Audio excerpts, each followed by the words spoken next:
wish they'd let us play music up here. Make these long trips go by a lot faster. It's against regulations. Yeah, I never understood that.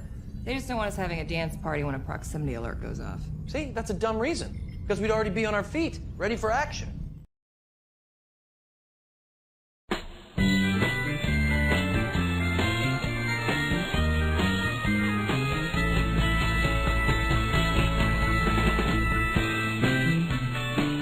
There she is. There she is.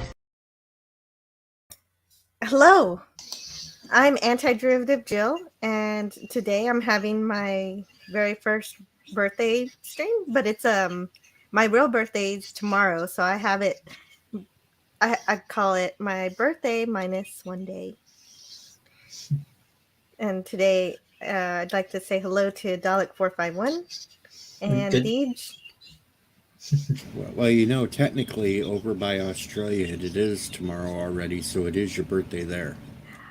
Good point. Yeah, so I'm celebrating it from now until it stops being my birthday somewhere on the world. So, that's a good way of looking at it. And you started playing Light My Fire. It was like I was about ready to have a dance party on the bridge. well, yeah, you know, I don't want to play too much of that one because that one's going to get me. I've got claimed for playing that entire Chief O'Brien clip. And so I only play it would be untrue. You know that no, never mind. I'll shut up. Anyway, I have other singing to do because, well, it is your birthday and the bunny had to make an appearance. Woohoo! Hey, I should be so lucky. This is great. Right. So, going out to Jill. Happy birthday to you. Happy birthday to you. Happy birthday, dear Jill.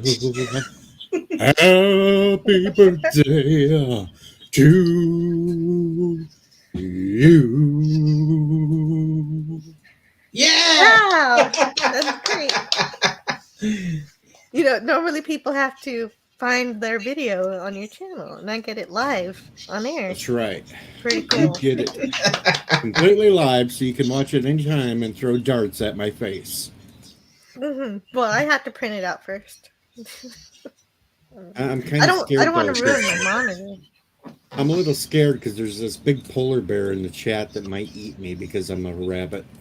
Oh, he will definitely eat you because you're a rabbit. Be careful. Yes, I'm looking at you, Snortopoopas. And he says Daleks and rabbits again. I'm glad Pudgy's not here. Or Fed for Hire. Because I know it would. Of course, Pudgy the Hedgehog. Well, I just say that just because, you know, not everybody has the pleasure of seeing King Dolphin TVs. Okay, fair enough. But yeah, I know what would happen if either Pudgy or Fed for Hire were here. After, I mean, there's a Dalek on the panel and well, me and a bunny. And I know where that would lead. I'm an armed bunny. I have a Red Rider. Oh wow, that's cool. Don't mess with this bunny. You're prepared. Uh-oh. Prepared for an invasion. Oh. Yeah, but he's got a BB gun. Watch out, Snortopoopas.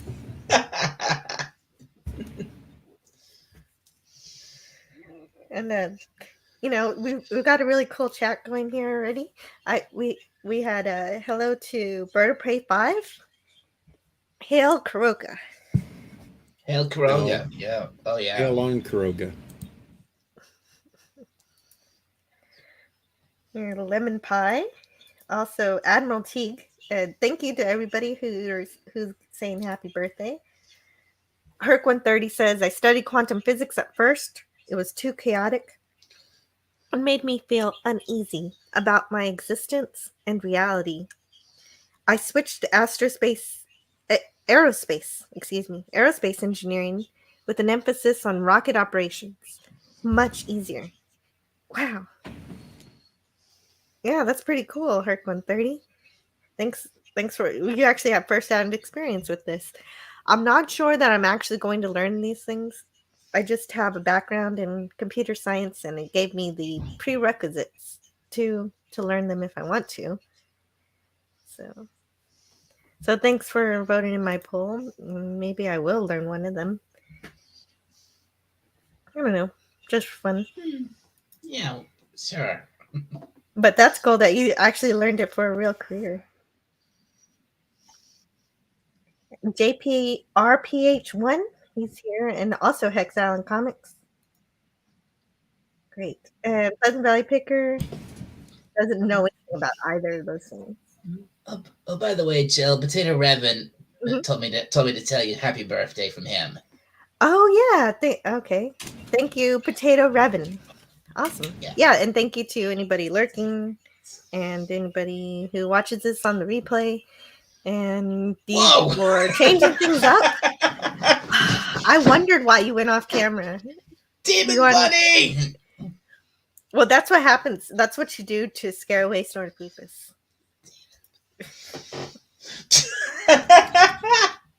That's perfect. I just had to get that reaction.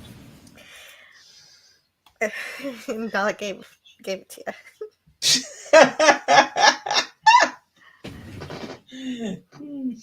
Hey there, Mega Cropper. Thank you. Thank you for being here, Snortopus Cuber. It didn't work. Snortopus Cuber. Nice. You said it just like Raymond. Yeah. What? Mega Cropper says that dude just released from Russia is already signed up for Picard season 4. I don't know who that dude released from Russia is. They're talking about that WNBA basketball player. He was released from Russia? What does that mean? She was released from Russia, but everybody's calling her a dude because, well, she looks like a dude. I think Lady Aerosmith looks like a dude. Yeah. Dude looks like a lady. Da-dun, da-dun, dude look. Oh, never mind. Apparently they got it backwards. But there is no Picard season 4. Season 3 is the end. Thank heavens.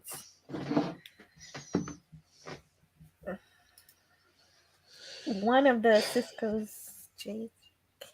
What? Okay, well that one I just don't understand. But I do understand Cisco. And he's great. Oh, cool thumbnail. JPRPH1 says, yes, it is. It's from it was AI. It's an AI generated. It was an AI generated image from beta.openai.com. And I know there are lots of AIs out there that generate images, but this one was really cool. You could type in what you want, and it tells you sort of, kind of what, gives you a response. And I might play with it a little bit later today. I feel like it.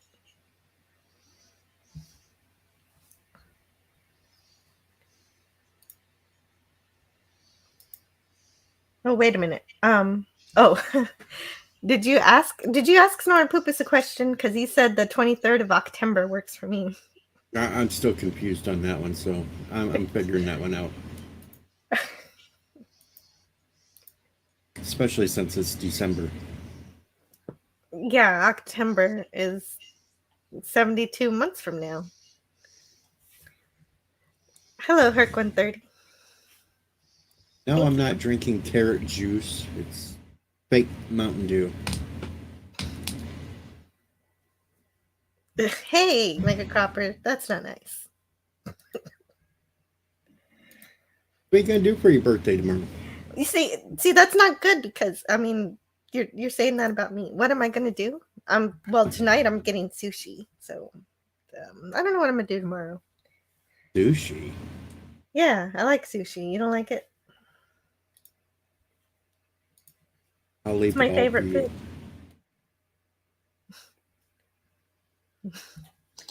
Well, they have cooked things too. You like tempura?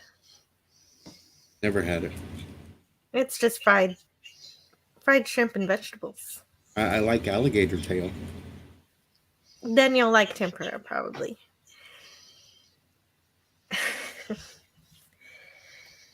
I don't know.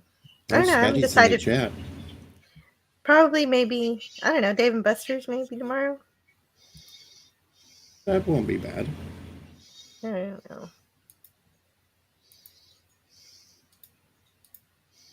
It's not like I have any roller coasters in town. I'm in a town without roller coasters. Otherwise, that's where I'd go. Oh, the lovely Sherry. Hey, how are you doing today? Oh, man, I haven't. As Captain Infinity likes to say, your hair looks amazing today. Or like I like to do, Sherry baby, Sherry. No, never mind. I don't want to hit the high notes. Man, I haven't been to a theme park. I haven't been to a theme park in years. Mm-hmm. My idea of seafood is eating the fish sticks out of the box. But you cook them first, right? Well, yeah. But how? Okay, but they're out of the box. Straight out of the box implies that they're still frozen. I'm lazy. I just cook the whole box. And it doesn't catch on fire. Oh, you throw it in the microwave. Oh my god. No. That is awful. What is wrong with you? I'm sorry. I'm a pink bunny. What do you think is wrong with me? I'm mental. That is not good. But at least you're eating. That's good. And at least I'm not wearing what others are trying to get me into right now. So just be happy for that one. You are your own bunny. That is true.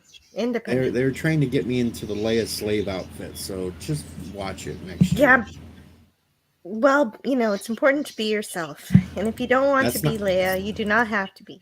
Well, if they're paying me a ton of money, I have to do it. So I have to be myself. And that's true. I am a money-grubbing YouTuber. Okay, well, make sure you're getting what you're worth. Even Snortapoopa says you're supposed to cook the fish sticks. See, he don't cook them either. Well, Snortapoopa eats the salmon right out of the river.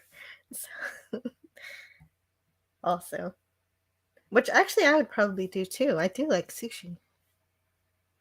Yeah, see? You don't cook the fish.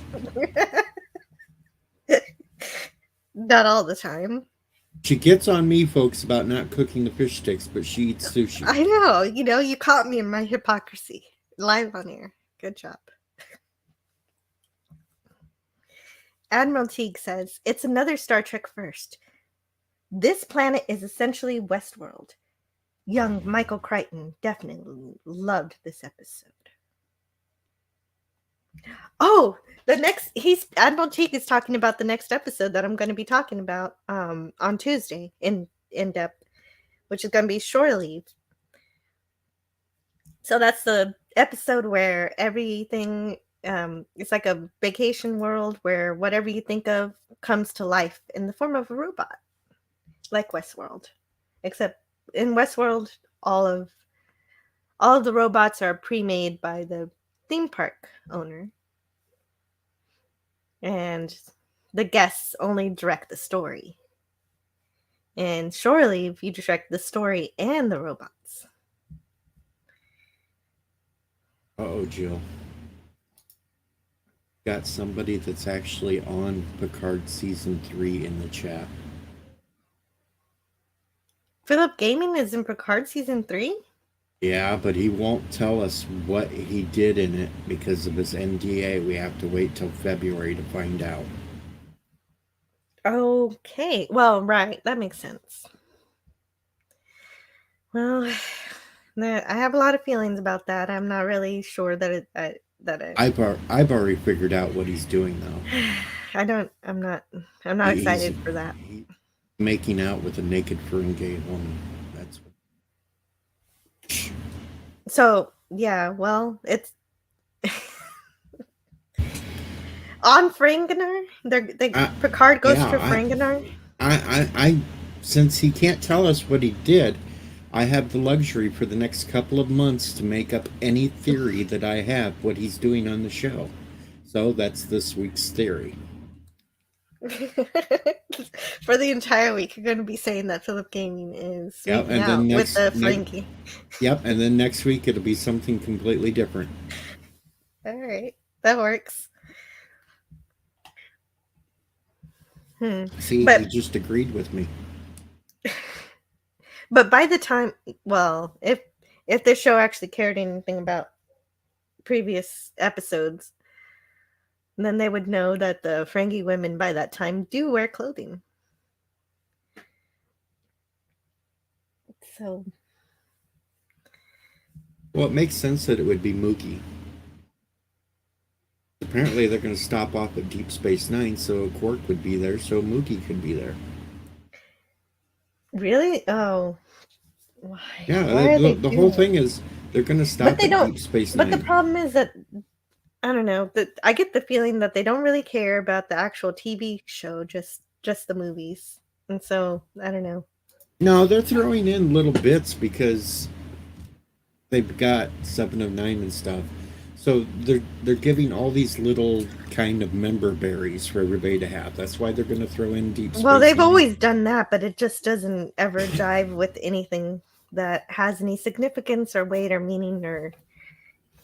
Hello, Scotty. Ahoy! Happy birthday!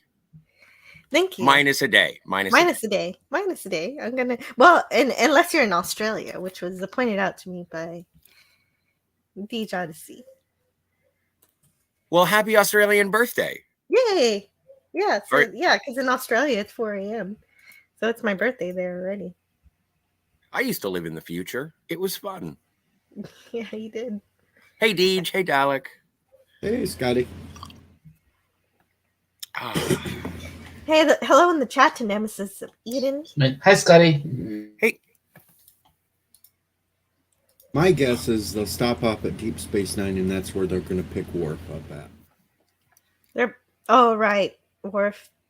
They made him a pacifist so that the other characters can take over his mantle for no reason because they absolutely don't care. I don't know. That's just what it looks like. I don't know for sure. But I don't have good feelings about Picard season 3.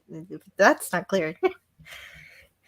I mean, Secret Hideout's making it. Kurtzman's in charge. It's just I'm still upset they killed Q, so F Picard season. I did not even watch that. I couldn't get past episode 3. And they try to say that season 3 is not going to have to do with those 2 seasons, but in the very same breath they say it can't exist with those 2 seasons. So no, it's not. there's nothing to look forward to. It's not a purpose. It makes you a very good bear. The only positive thing I see is that Doug Drexler and Michael Okuda are working on it, so some of it's going to look right. It's going to look like real stuff. I think it'll be in an unofficial season 8 of Next Generation.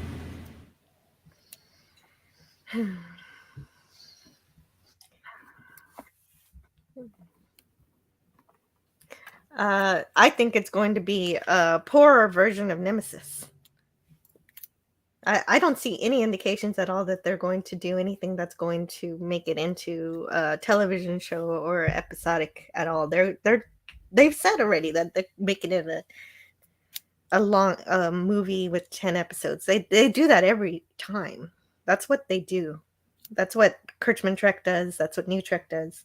10 episodes that are just one long story. There's no episodic nature. You don't get a beginning, middle, and end in any of the episodes. So it's going to be a 10-hour Nemesis movie that isn't as good as Nemesis. And Nemesis isn't that great. Yeah, Nemesis is not good at all. Still better than Insurrection. Like they did with the last season of those 2 seasons. Hard disagree on you, Deej. It's almost like what they did with the last 2 seasons of Torchwood, and both those seasons absolutely sucked. Oh my goodness. Okay, let me just see who's here. All right. Oh wait, Poop says there was a typo. I meant to say 36th of October. Good morning, afternoon. Arcade games and skee ball. Dave and Buster's is the mom. Yeah, I don't know. I guess I'm just gonna go do that. I don't have any other ideas. If anybody has any ideas, I'm listening. You should do a 24-hour live stream. Oh my god, 24-hour live stream. That's I can't keep that up. I gotta go get children and go do things. And... Have them as guests. What is that, Doc? Oh, thank you, JD Lewis. Sorry. Have a great day, JD Lewis. He has to go. I feel like you want to say something, Dalek. I keep interrupting you. No, it's all right. I'm just saying, Scotty suggested 24 hours. I was about to say, I mean, I can barely manage more than 3. Never mind 2. I would collapse if I tried to do a 24-hour live stream. I'm actually excited by the notion of doing that. I would do it if I could. If I didn't have, responsibilities. Yeah, I think next week I'm doing a 48-hour live stream. So what the hell, Dalek? You can do 24. Mm-hmm. It's kind of difficult when you have 8 children. hours. Did you say 48? Seriously? It'll be my fourth. It'll be my fourth 48-hour live stream. You've done that for? Are you nuts? Yes, I am. He's done 72, Dalek. If there are no follow-up questions, yes, Deej is absolutely insane. Right. And I'm going to invite nothing but guests that get walked all over like I do. So it's just going to be a silent stream because none of us will know when to speak now. Now that you finally have the floor is questionable. We're just going to sit there and stare at each other. That's all we're going to do for 48 okay. hours. I know exactly what it's going to be like. It's like when I went to the Star Trek convention. Everything was great and wonderful until I went to the dance party that they had. And the DJ didn't play the music very loud and the music wasn't very good. And anybody who was dancing did not look like they were having fun dancing. And the only fun I had was because some wonderful angel decided to make a warp core breach cocktail, which is a big old bowl full of different kinds of rum and I don't know, I forget, some kind of juice. And also they put in dry ice because it's got to look like the warp core is going to breach. Was it blue? I don't think so. Okay. I don't remember. I don't think it was blue. I think it was more on the red side. It was probably a good cocktail if you can't remember all the details. It was. That's good. But yeah, it was good. And no, that saved the entire time. Was that cocktail. Hello to Edge of Time. And Philip Gaming, my favorite Krill. He was a Krill on season 3 of the Orville. And also he was on the Twitter planet from season 1's Majority Rule. Wait, also on the Orville. There she is. There she is. Wait, we have someone in the chat. It was actually in that show, in those episodes. Yeah, Philip Gaming. He's a background actor. He'll show up in the backgrounds of all your favorite TV shows. No way. He was in Captain Marvel.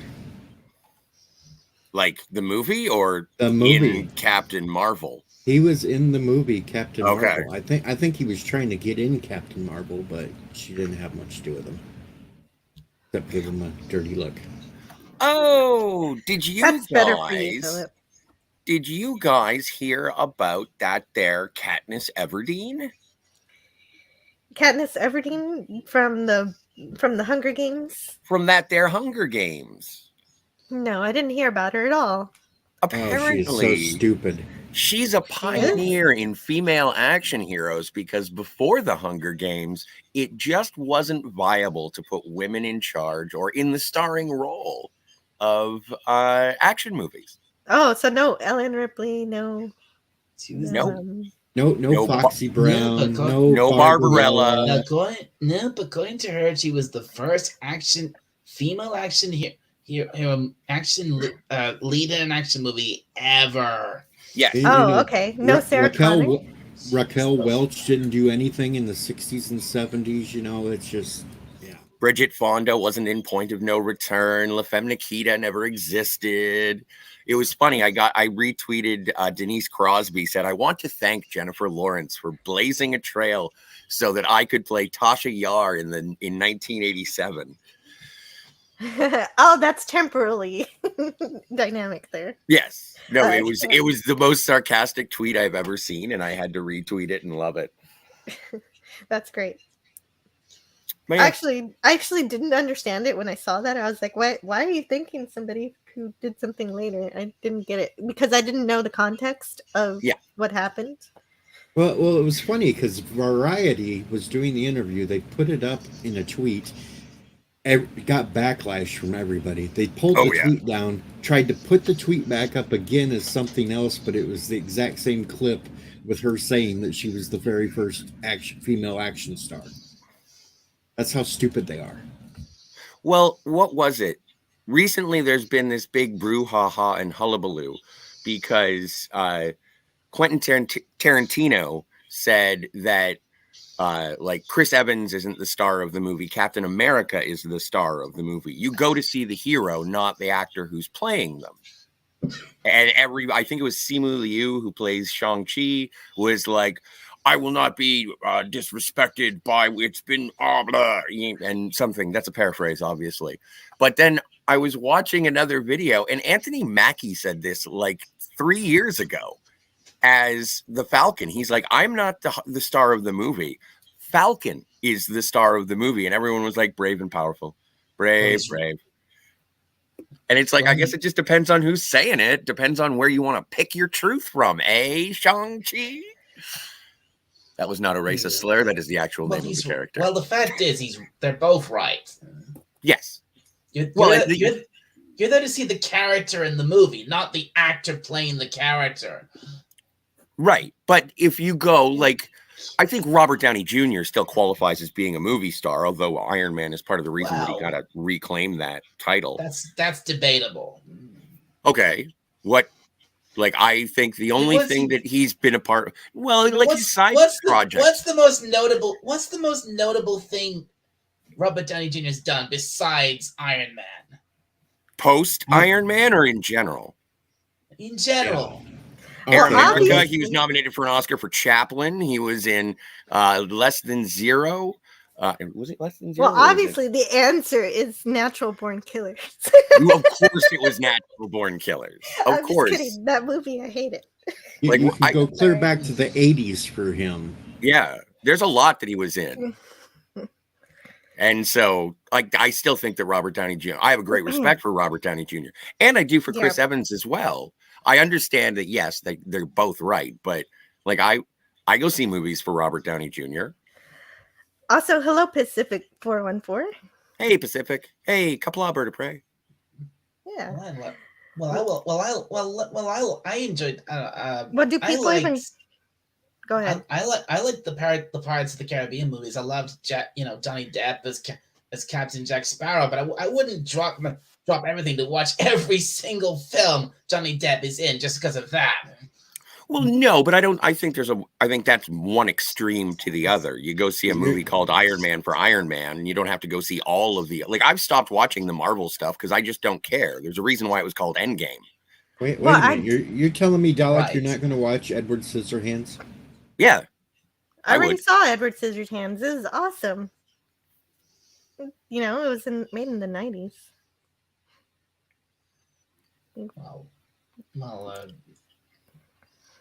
Are you saying that people don't go to the movies anymore actually, I'm surprised that people still go to the movies for a specific actor.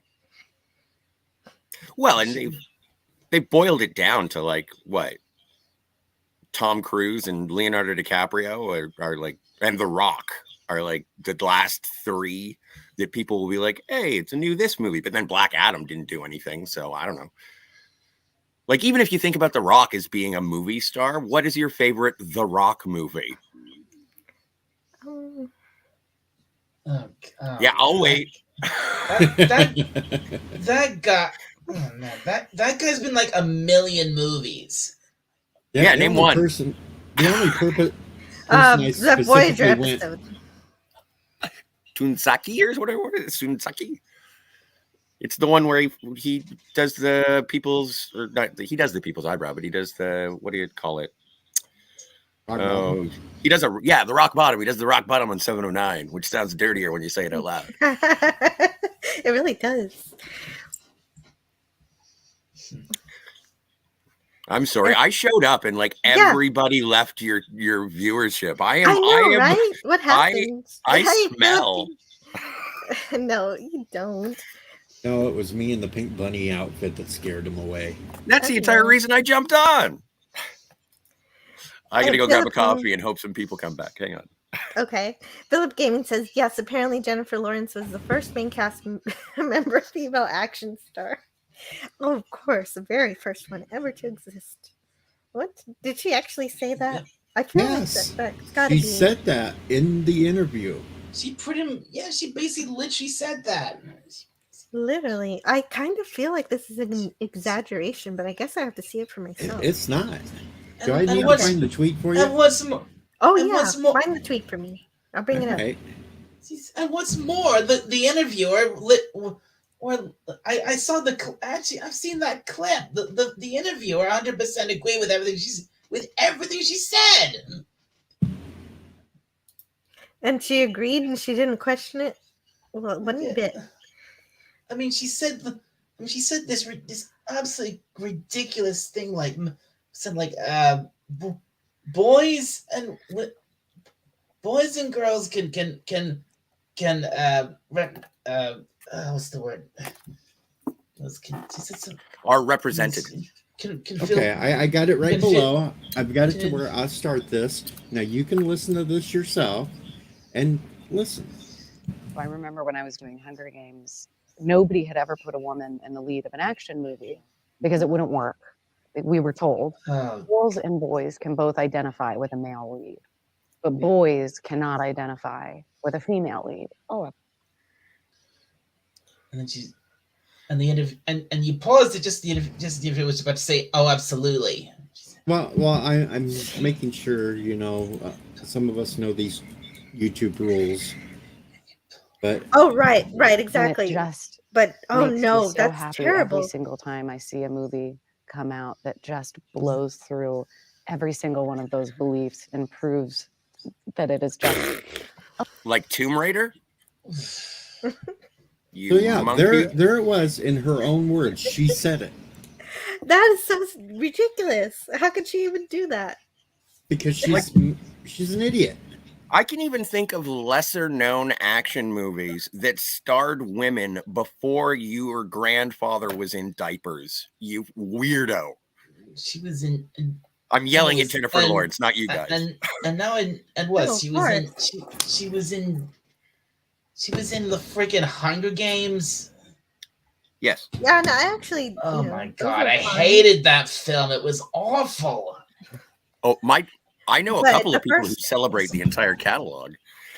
I thought it was okay, but I think, well, obviously Samantha Carter from Stargate is one of my favorites female action heroes. She's also an astrophysicist. With Stargate, you can't say that she was the lead. I don't care. What? Well, she was just lead. She was part of she's the lead. You could say she's the lead because they're a team. It's SG-1. Stargate SG-1 is the team. That is an ensemble cast. Yeah, it's an ensemble, but the lead is the team. So I say it counts. But if you go back and you look at things like Barbarella, even though I can't stand Jane Fonda, but she was the lead of that movie. That goes way back older than me. That's like 69, isn't it? Yeah, that's older than me. So they've been around for quite a while. Yes. Mm-hmm. Heck, you don't even have to go back to Aliens and Alien. You can just go back to AVP, which came out before the Hunger Games, and it was led by a strong female of color. My God, even within the 2000s. How about Tank Girl with Lori How Petty? about Tank Girl with Lori Petty? Exactly. Although try getting it on Blu-ray. My stars. It's like getting blood from a stone. But you figured it out, didn't you? No, I didn't. No, you nope, didn't. it's still it's prohibitively expensive and difficult to come by. But yeah. Admiral Teag says Tarantino is right about Captain America, and Shang-Chi is a bad movie. That's what Admiral Teag, I don't know if it's bad. It's just bland and generic. Like I don't think it was bad. Yeah. Well, it's bland and generic. It's a nothingness. But is nothingness worth 2 hours of your life, however long the movie is? Well, yeah, if it distracts you from dying for that time. But if you come out of it saying, what a horrible, horrible day that was, then it's bad. Well, I would rather watch something fun, like the Guardians of the Galaxy holiday special. That was not a waste of my time. I was laughing for half of that time. Yeah, it was good. Liked it? I loved it. It was so sweet and so funny. And I won't talk about it at all because I was disappointed in one thing, though. Oh, yeah? Doesn't have really an awesome soundtrack to it. There were a couple good songs. No, but they left out some really good songs they could have had. Oh, yeah. I guess it could have. Maybe they're saving it for the movie. Well, I guess it's a holiday special. Mm-hmm. Did they have any songs? Right. Did they have Merry Christmas, Everybody by Slade? Well, they had like original Christmas songs that were for the. They didn't have like Run Run Rudolph or. Yeah, but it was kind of funny. Nick. The original one, the first one, I liked it. Yeah, but your least favorite song in Guardian of the Galaxy Volume 2 is the one that David Hasselhoff sang. By far, yes. That is the worst one. Like, it's the classic songs that you're there for when it comes to Guardians of the Galaxy. In my opinion. Your mileage may vary. Whatever it was, it made me excited for the movie. Which was something the trailer didn't do. The trailer felt kind of like a sad epilogue for some reason. Yes, because that's what Marvel does now. They make you feel bad. Yeah, what the shit is that about? Guardians of the Galaxy is supposed to make me feel like the holiday special just made me feel. Right. It was sweet and comforting, and there was family, and maybe if I may pose something to you. Like, I've given up on Marvel, and I don't care about when it comes out. I didn't even like the look of the Guardians of the Galaxy trailer. I'll probably catch it on streaming eventually. No, but I've seen. Well, I'm gonna go to the theater for it. I don't care. Based on the meandering, goalless nature of Phase 4, with no place to go and no promises to keep, no pressing narrative drive, and a creative staff that are so disjointed in their interconnected entertainment universe, but they can't keep it together or excite me or give me a compelling primary character to follow throughout.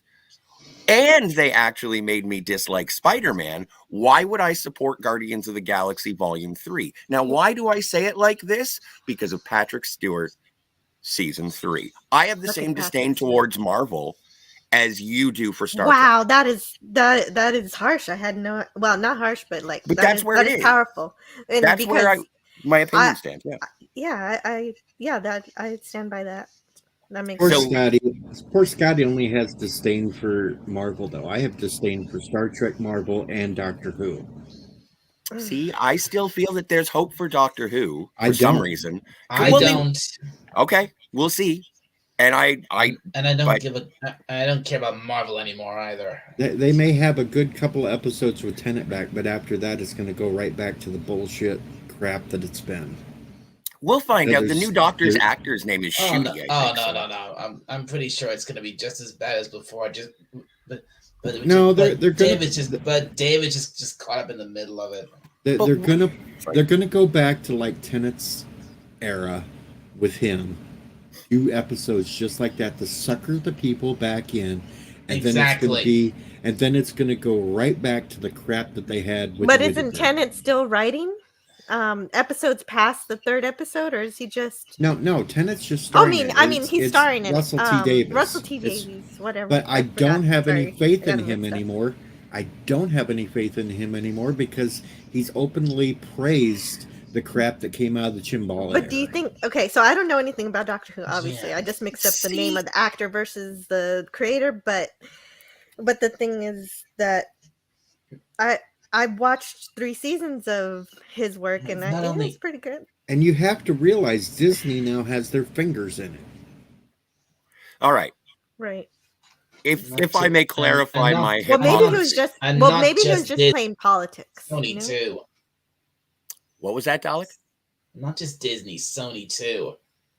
So what do you like? Do you just like to wake up in the morning and masturbate with sandpaper, or what? Well, it's a good way to clean your peen. It is. It is. It gets it nice and smooth. But we're going to And also avoid that bloody. kind of talk because it's Jill's stream. Yeah. We should be a little bit more respectful and I nice thought on Fridays I Jill's could stream. go a little blue. Yeah, you can a little bit. Yeah, I won't do it Yeah. again. I'm not gonna. I I'm not kind gonna of- talk about self-flagellation the entire time. Also, on that note, thank you so much, Eugene Bird. Eugene Bird. He just tipped $20. He says happy birthday. Thank you. That's it. Thank you. That's a Eugene. David Buster's card right there. I'm so excited. Yeah, I know. I can play for 20 minutes. So it's good. I gotta blow it real quick. But Dalek, Thank you. what are you looking Can't wait. forward to? I'm looking forward to. Oh, Dalek. What am Guardians I of the look- Galaxy and What am I looking forward to? I'm still looking forward to it, even if. Oh, for sure. Ugh. Like The I've said a only thing million I can times, say- you're not wrong for disliking. I'm just wondering I The only what thing you I are know. say looking I'm forward looking to. forward I know, to but is you've 2 years. given me the bigger picture that Marvel is just trying to make me sad, and I don't want. But James Gunn wants to entertain his audience, so I don't feel like he's going to do that. The only So thing I'm looking sorry. forward to is 2 years away, and that's Deadpool 3. Oh wow! But that see, me too. well, and I guess that's more of a movie star thing than or are you a huge Deadpool fan? No, I'm a huge Deadpool fan, but it's also the fact that Deadpool and Wolverine will finally be on the screen together. Does it make a difference that it's Hugh Jackman? Of course, Yeah. Okay, just curious. and So Hugh Ryan Jackman. Reynolds. Yeah. Well, I know Ryan Reynolds. Mm. If I'm looking, Have a Ryan Reynolds for your birthday. to answer Ah, your yes, question, please. Scotty. If to answer your question, if I'm looking forward to anything, it's most likely an anime. Okay. And that's fair because they don't have any of the problems that we're having right now. Well, for the most part, no. But Oh, hey, Edge of Time, thank you. Thank Pardon you. me. He says happy birthday. Lots of people say it today. It's like cool. It's my Australian birthday right now. And Eugene Byrne also says happy birthday. We'll listen to you guys after work. So thank you for listening on the replay. And Admiral Teag says bland and generic equals bad. I agree. A map made of water, and he memorized it. Take out your phone and take a pic. It lasts longer. Shang-Chi. Yeah, especially if it's written to be our current times, to ignore the modern technology that we have at our fingertips is kind of, All right. you know, if you want to have a movie where you don't have cell phones, set it in the 90s. And yeah, Calling mean, I Captain know- Marvel. yeah. Oh no, Well, yeah, it took place in the 90s. I didn't know that. And that should have been good then. The 90s were fun. 80s were better. Yeah, but I wasn't aware of my environment then. I was just a toddler, so I didn't get to have the 80s. I got to eat all now the I sugary feel- cereal. Yeah. This is, there you go. Masters Maniacs of Mexico says, Feliz cumpleaños. Happy birthday. Es liken Glückwunsch zum Geburtstag. I think this is where you pick up.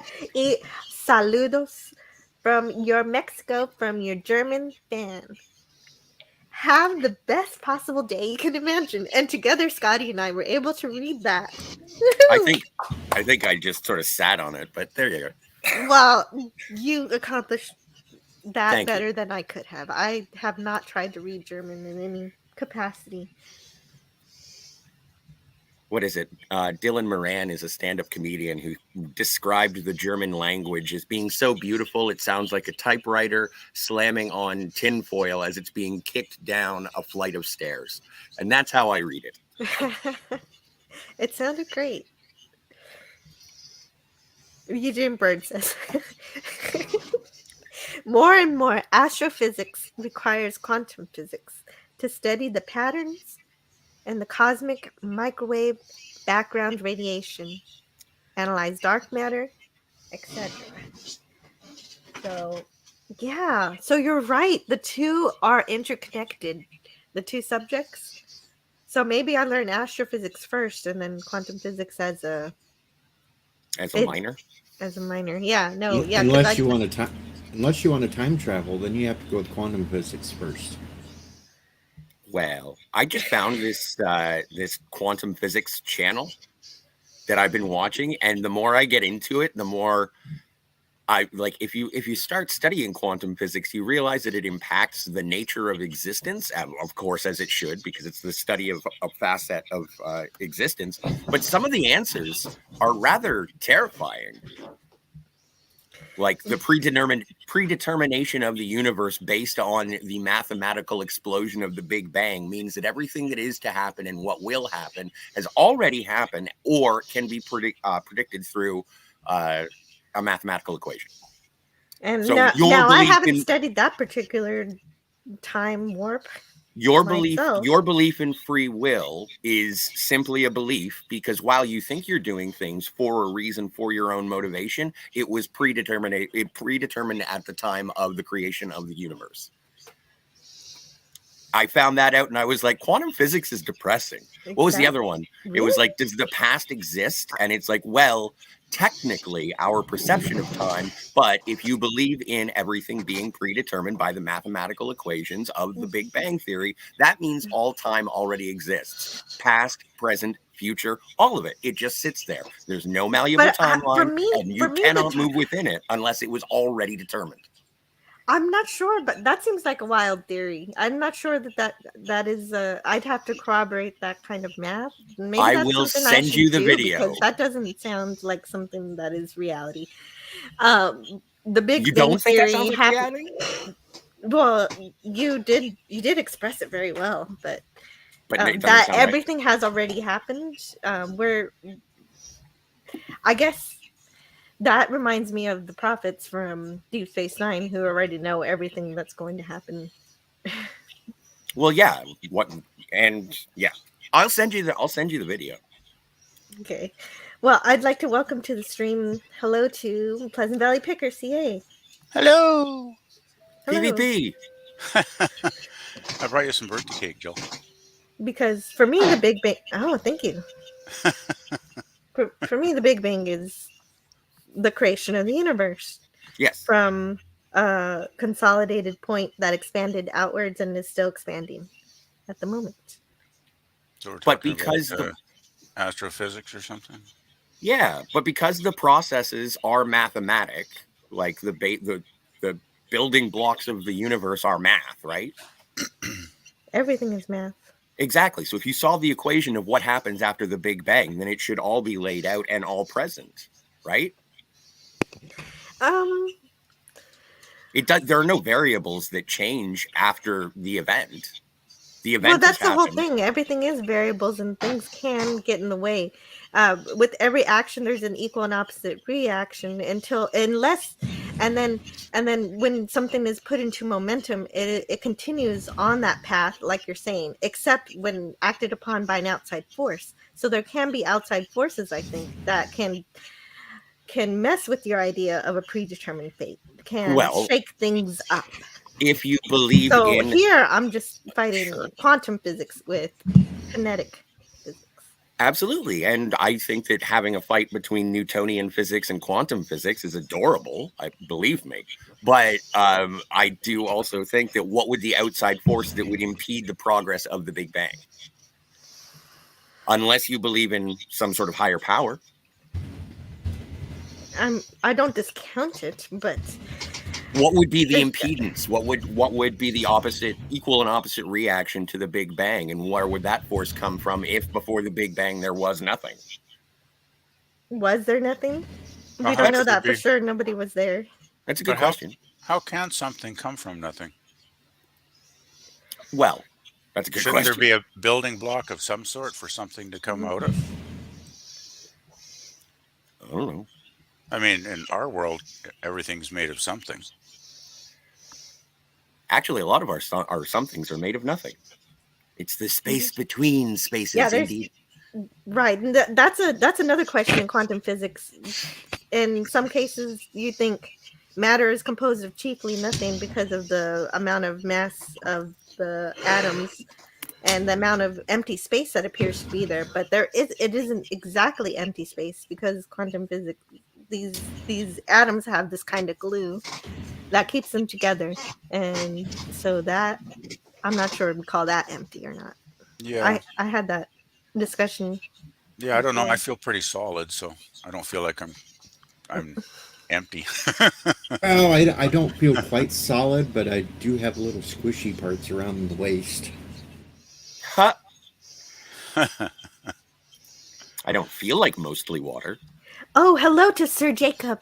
He says, happy birthday, Jill. Thank you. And he gives me a little juice box. That's nice. I did need some juice. And Gap After Dark also says happy birthday. It says hey to Deej, Scotty, and Daleks. Hey, Gap. Mm-hmm. Yeah, Gap's great. Lemon. Lemon pie. He's here. So did you get a big pile of presents yet, Jill? Well, my actual birthday is tomorrow. Well, yeah, I know you said so. But yeah, I mean, right. No, I must be haven't arriving by now. No. Or do they surprise you on the big day tomorrow? I have no idea. Okay. Not yet. I haven't gotten any yet. By the way, I haven't voted in your poll yet because I don't know much about astrophysics or quantum physics. So. Well, that's okay. Just pick whichever one you like. Well, you want the study of the very large or the very small? I'm just wondering which would lead to more interesting things. I mean, quantum physics, that would be like quantum leap, would it not? Well, just a second ago, we were talking about both, and they're very interconnected, apparently. Yeah, it's a tough decision. I don't know. I'll have to think about it a bit. Gap After Dark says, what do you mean, Big Bang? LDG says it was a puff. No. What is, it wasn't. Okay. It was from the comment that I said before that you probably don't want to highlight, and that's why I said it in the chat, because I wasn't going to say it on the stream because I'm being good today. Oh, to me, the Big Bang Theory was the day. Okay, I see. Yeah, I'm being good today. I'm not saying welcome to the stream, Sandra Feliciano. Hello. Hi. Sandra, hey. Hi, how are you doing, Dalek? Oh, hi, Sandra. Hi. This is a rare treat, Sandra. I know. Nice to see you. I'm playing hooky at work. Uh-oh. Oh, my goodness, just for me? I just got off a conference call, and I thought I'm going to come on at least for a little bit, wish Jill a happy birthday, and talk to you guys since I never get a chance to. I still have another 3 hours before I go home. Wow, another 3 hours at work? Yeah, actually 2.5. Great, thanks for hanging out. Yeah, my pleasure. So what's the discussion? I just got off the teleconference and just hopped on. Yeah, I missed most of it too. I just got here about 5 minutes ago. So I think they were talking about astrophysics and stuff. Oh, I love astrophysics. Yeah, we were between the Big Bang Theory and quantum physics. And I was talking about the Big Bang Theory, but Scotty was saying that quantum physics makes it so that... It's a hypothesis. It's a hypothesis that if there is a mathematical certainty as to the outcome of the Big Bang Theory, then that means everything is predetermined, even what, like our lives as humans. It's already been decided. You think you have you think you have free will, but you don't, because as being parts of the Big Bang, which each of us are, remnants of that large explosion, we are following our mathematical conclusion. Expansion. I don't know. Life seems far too random, though, to Yeah, be but all laid out. You think it is that way, but even the atoms in your brain were created by the Big Bang. There is a logical progression for their eventual movement through the galaxy. If the explosion of the Big Bang can be proven mathematically, everything that came out of it does have a predetermined sum. That's the theory I heard. It seems a little fatalistic to me. I don't know. Yeah, it's a little too convenient. It takes away responsibility, not just free will, but it takes away each of us having a responsibility to act in a civilized, proper manner. So if you subscribe to that totally, then, like, I work for a Department of Corrections, and that would mean that every inmate that I have to oversee, they're not responsible for the bad things they've done. So I have a little bit of problem dealing with that. That is a good point. I had attacked it from the angle of the fact that when an object in motion stays in motion until acted upon by an outside force, and so that's how, in reality, you have a way to combat anything that might be predetermined. But I like your answer. It's much more human, and it makes a lot of sense to me. Well, that's the thing, Jill. Like the Big Bang was basically a cataclysmic, cosmic force, so to speak. But we're not cataclysmic, cosmic events. We're a lot more we're simple people. than that. We're Yeah. people. So we're kind of living on a different Right. level. We can't help how we're born, but we can make decisions, Well, and our exactly. choices. It's like I mailed my rent checks for next year, off to the head office yesterday, and it's like, well, if it's all predetermined, why would I even bother doing that? Well, I do that because I don't want to get, I don't want to be homeless. There are consequences to your actions. Yeah, exactly. Cause and effect. Yep. And I appreciate the morality of it being taken into account. Well, we have to do what's right. Yeah, and you see people that come from poor backgrounds, from abusive situations growing up, and they turn into outstanding people. And then you see other people coming up in the exact same circumstances, and they're in prison. Or you see people coming up in a well-to-do household, same thing. It doesn't matter what kind of background you have necessarily. It's what you choose to do with what you're given that determines what your outcome is going to be. Yeah, I think free choice has a major role to play in everybody's lives, really. And it's like you say, I mean, I've heard, you read these stories about these wealthy kids, who grow up in these well-to-do families. They've got everything handed to them on a platter, basically from birth, and they turn out to be horrible people. Yeah. So there should be, little rhyme or reason, except, you get up every day and you make your decision what kind of person you're going to be and what you're going to do that day, right? Well, the video that I'm referencing is called "You Don't Have Free Will, But Don't Worry," and it's by Dr. Sabine Hossenfelder, and she does a lecture on multiple quantum physics thing. I think one of her other videos is "Do Complex Numbers Exist?" and "Is Time Real?" Does super determinism save quantum mechanics? Things like that. So it's sort of a philosophical quantum physics channel, and I just found it interesting is all. Is there a I link didn't mean to to that? start a fight. Oh, it's definitely interesting. Interesting. Yeah, it would be the doctor. Let me see. I'll see if I can get her Yeah, see if you can channel. throw a link in there, Scotty. Well, I would invest in a keyboard if I were you, but whatevs. Well, I mean, typing out a name that long, you better spell it out for me one letter at a time, because Fine, I'll do it myself. I don't have a chance typing that name. It's jokes, dude. It's just jokes. I'm doing it now. Sort of Poopa says, I remember when physics were laxatives.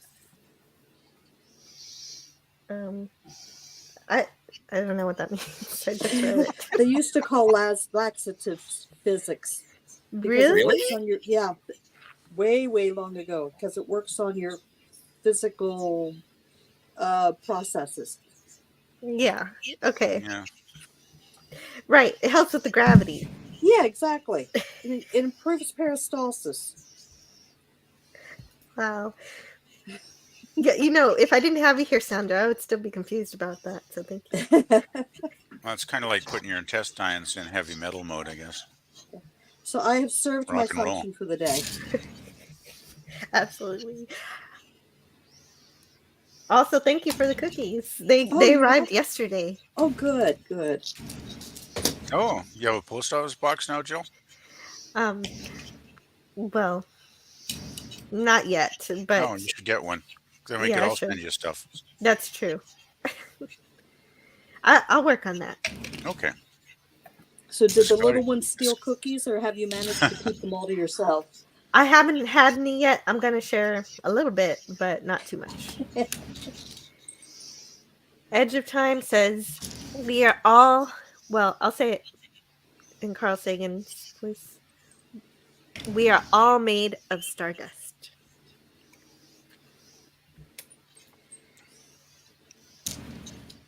Tiger Stripes is here. Thank you, Tiger Stripes. She says happy birthday. Hey, Tiger. Hi, Tiger Stripes.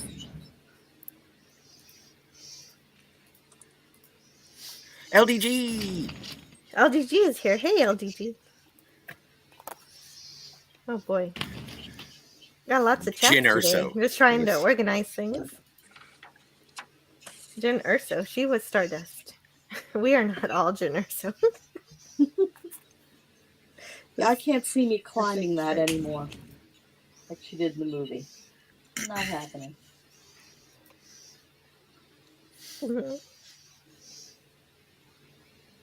Do you believe Actually, it's unconstitutional? Yeah, Edge of Time. There is, again, it's one of the subjects that is covered in a video in terms of what if the cause comes after the effect. And she talks about those sort of time travel paradoxes. It's fun. Oh, and Gapped After Dark says an essential feature of quantum mechanics is that it is generally impossible, even in principle, to measure a system without disturbing it. The detailed nature of this disturbance is the exact point. Hence the Heisenberg compensators. Right. I wouldn't go into a transporter without them. Well, we saw what happened in the motion picture. So, is that what was wrong with it? The Heisenberg compensators were. Well, I don't know. Those people in the transporter didn't have a very good time. They didn't live long. No, fortunately. No, I'm glad we only saw that for a short time. Oh, it still freaked me out the first time I saw it. Oh yeah, it freaked out. I saw it in the theater opening night, second show. The whole theater was like, "Oh my god!" Yeah, it did freak everybody out, basically. Yeah, Grace Lee Whitney did a great job as Nurse Chapel in that scene. Oh, Nurse Chapel, yeah, it was nice to see. Yeoman Rand. Yeah. Yeah, real Yeoman Rand, you meant. Yeah. It's nice to see her back in that movie. Yes. Oh, by the way, I voted for Astrophysics. Oh, no, I said what I meant, but yeah. You said Grace Lee Whitney as Nurse Chapel. Was she in that scene too? Oh, Nurse Chapel. I'm sorry. Yeah. I think Nurse Chapel does show up. Yeah, I think I did get mixed up. Yeoman Rand, of course. Yeah, it was nice of them to put Grace Lee back in the movie. It was a nice little tip of the hat, so to speak. Mm-hmm. After all she'd been through. But yeah, Nurse Chapel is a doctor in that movie. I just got them mixed up. I don't know why. I hear Chapel's a doctor now. Well, I need a competent nurse. Not another MD who's going to question every damn decision. Yes, of course, it's Major Barrett. Yes. And there's a very old saying that's also very true. Be nice to your nurses. They keep doctors from killing you. Nice. That does make complete sense. Been there, that is done sound that. Advice. Yeah, it was nice that they actually put Grace in 4 Star Trek movies. Yes. And Four? yeah, she was Oh, in yeah, she Star was Trek in. 1, 3, 4, and 6. That's right. I 3, forgot 4, and about her in 6. 4. Oh, okay. And I haven't then seen them. she did reprise her role in Star Trek Phase 2 and Star Trek of Gods and Men. Okay. Gee, it's been so long since I watched the movies. I and forgot she Voyager. was in them so many. And Voyager. There we go. I think we covered them all. Well, it's nice she finally got, to come back and do a little bit as the character and make a few bucks and.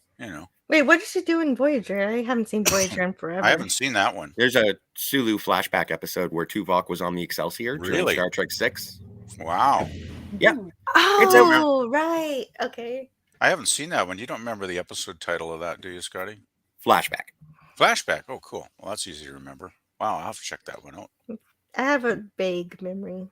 Very hazy. Snowderpoopa says, when I go total rogue bear, I can just say, the universe made me do it. Yeah, that's exactly what Sam just said.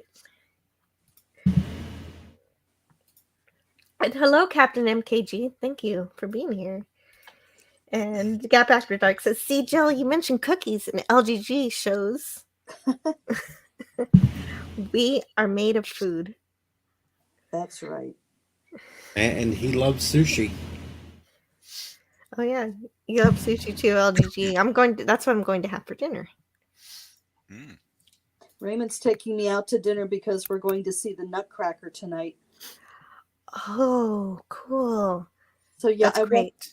I won't be modding tonight, by the way. Mm-hmm. Yeah, I'll be there. I'm gonna have sushi first. I'll be late like I usually am, but I'll be there. Are you talking about the Frolics? Yeah, the Frolics. Yeah, Doomcock's Friday Night Frolics tonight. He'll be celebrating 300,000 subscribers, which he's been doing all week. Yeah, that's quite a milestone. Boy, that's He a has lot to of be subs. exhausted. No, he's so busy. He makes himself busy, but he does so much work, and he's been putting out lots of videos too. Well, he's worked so hard to. I mean, he deserves 300,000, right? Because he's worked Absolutely. his tail off to, build that channel and put all those videos up. And he's got the content, he's got the contacts. So supposedly the contacts within some of the studios like Disney, they're, feeding him those little nuggets of information, and so that he's got all these interesting, things to tell us. I mean, and the Frolics. I mean, Friday night when he sings, like, I love listening to Doomcock sing. He's so good. Oh, I know. He is so good, and not many people can sing a cappella in the first place, and then he does it and makes it sound easy. He's amazing. Yeah. Not only that, sometimes even Harvey can play instrumental, and I don't even know how that's possible. Yeah, he's got a great channel. He deserves every bit of success he's gotten, I think. Yeah, I agree. I just wonder when he actually sleeps. I don't know if he does. He's an evil supervillain, so maybe he doesn't need to sleep much. And Claude Paris says, sorry I'm late. Is there any cake left? Hey, Claude. Hey. Hey, Jill, you should take a picture of your birthday cake, and then next Friday you can upload a picture of it, and we can all see your birthday cake. Okay. Okay, I'm being silly, but but it might be fun. Is someone making me a birthday cake? I don't know. This is my. You're not having cake? I don't You know. gotta have Probably. cake. Matt G says I saw the motion picture last year in the theater. Cool. Yeah, that's awesome. The director's edition. That's the way to see him in the theater. I saw it too. It was thanks to Clobby. He was showing up on my Friday streams at the time when he still had time to do it. Okay. And he was my inspiration to get those tickets. Wow, that's so I'm awesome. definitely going to see it. Some of us are old enough, though. We saw it in the theater on the first run. Yep. Yeah, I saw them all in the theater. That's how old I am. And you saw it in the theater? First night, second showing, because the first showing was sold out. Me and my friends went to see the motion picture, the second showing, and we had our minds blown, of course, just seeing those shots of the Enterprise in dry dock. Oh my! After 10 years, seeing that beautiful Enterprise, just Sorry. it was just like, oh, we were almost in tears. I think it was very emotional scene. Mhm. And you saw it too for the first time in theater, Sandra, when it came out? Yeah, I did. I was kind of disappointed. It seemed like okay sci-fi, but it just didn't feel like Star Trek. But it was Yeah, exciting to see the ship. It was amazing, after that long hiatus. yeah, that's the feeling I think a lot of people had. Is even the actors that they didn't. Leonard Nimoy didn't feel like he was being Spock, but that's exactly when you see the director's edition, it makes more sense. Everything fits together a lot better, I think, Did they put that one on Blu-ray because or that's something exactly the recently? point. Yeah, So they just put Because that edition out, did they? I think Mhm. so. Okay, I'll have to try and get a copy of that one of these days because I'm really curious now that Jill's mentioned I that don't it's know. a much It better it just experience. gets better every time I watch it. Every time I see a different cut of it, it just improves the story. It means a lot more to me. The the fact that Spock went through the pains of thinking, oh, maybe I need to just purge all of my emotion, and then meeting Beeger changes all of that, and I think it's pretty powerful. Yeah, I thought it was a Eventually, very interesting film. Like, I think the main thing for me that worked against Pardon me. it was the slow, purposeful pacing. Uh, I think that a lot of people have that criticism of the film that it's just too slow paced and it's kind of drags in spots, which I kind of found that first night. I mean, I still Mm. thought it was Star Trek, and I thought it was interesting Spock's journey, trying to purge, any emotion. And so I thought it was a good film overall, but it definitely is not my favorite of the Trek films for sure. Yeah, I didn't have any problem with the pacing either. It seemed to give the characters a chance to process and to grow and to deal with what they were dealing with. It's not like the crap we're seeing these days where everything is just thrown together, Mm, hodgepodge, and no true. one has their own hero's journey or even the sub hero's journey. That's true. exactly. I think that's true. Like movies today, they're just a series of what action sequences can we make, what special effects can we do, and then fill in the plot later. Yeah, and they're overblown special effects too. I mean, with the CGI, sometimes in some movies, there's so much going on the screen any particular second that there's just no way to take it all in. It's impossible. There's just too much, literally too much happening on the screen. Well, Mhm. it's funny that you say that because I just went and like I don't know if you're attributing that to all movies or if you're No, just not attributing it to necessarily. the primary IPs that you are distasteful with. Like I just picked up Clerks 3 No, don't do that. That's a lot of and CGI, it's amazing. a lot of It made space me battles. I'm sorry. No, there's no space. But again, like the stuff that they're putting out today, are you just referring to the franchises or are you referring to all movies? Because I think there are still good stories out there. Well, I don't. I tend never to try to generalize on anything because I think Okay. there's so many people that go on. They say it's all this way or it's all that way. Or it's like, well, like no, it's not really like that. Well, You know. besides Top Gun Maverick, if you've seen something in the theater that you really enjoy, then let us know. Well, I Yeah. enjoyed the David Bowie documentary. What was it? Moon Age Daydream. That was really interesting because I mean I've been a big Bowie fan since '72 when I bought Ziggy Stardust. I mean that was one of those life changing albums, right? And yeah, it was a very interesting film. It was over 2 hours.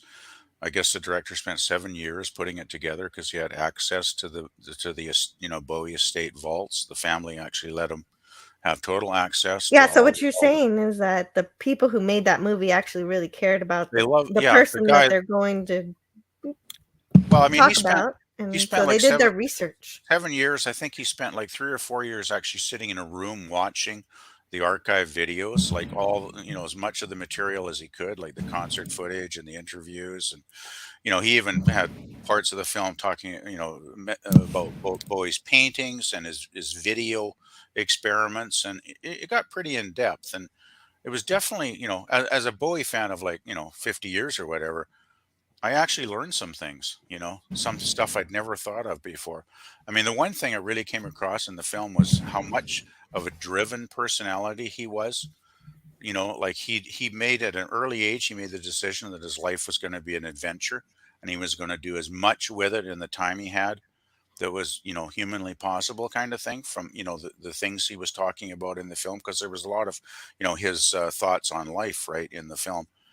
And he was just so totally driven. And yet, you know, in the interviews, he's always such a down to earth guy, loving life, laughing. And yet he's totally like, as an artist, he's totally focused, moving forward, always changing, you know, always In evolving. in the And I just, documentary, did they touch on the year that he spent with Iggy Pop that he doesn't remember it because he was did doing touch, cocaine and eating it, green peppers?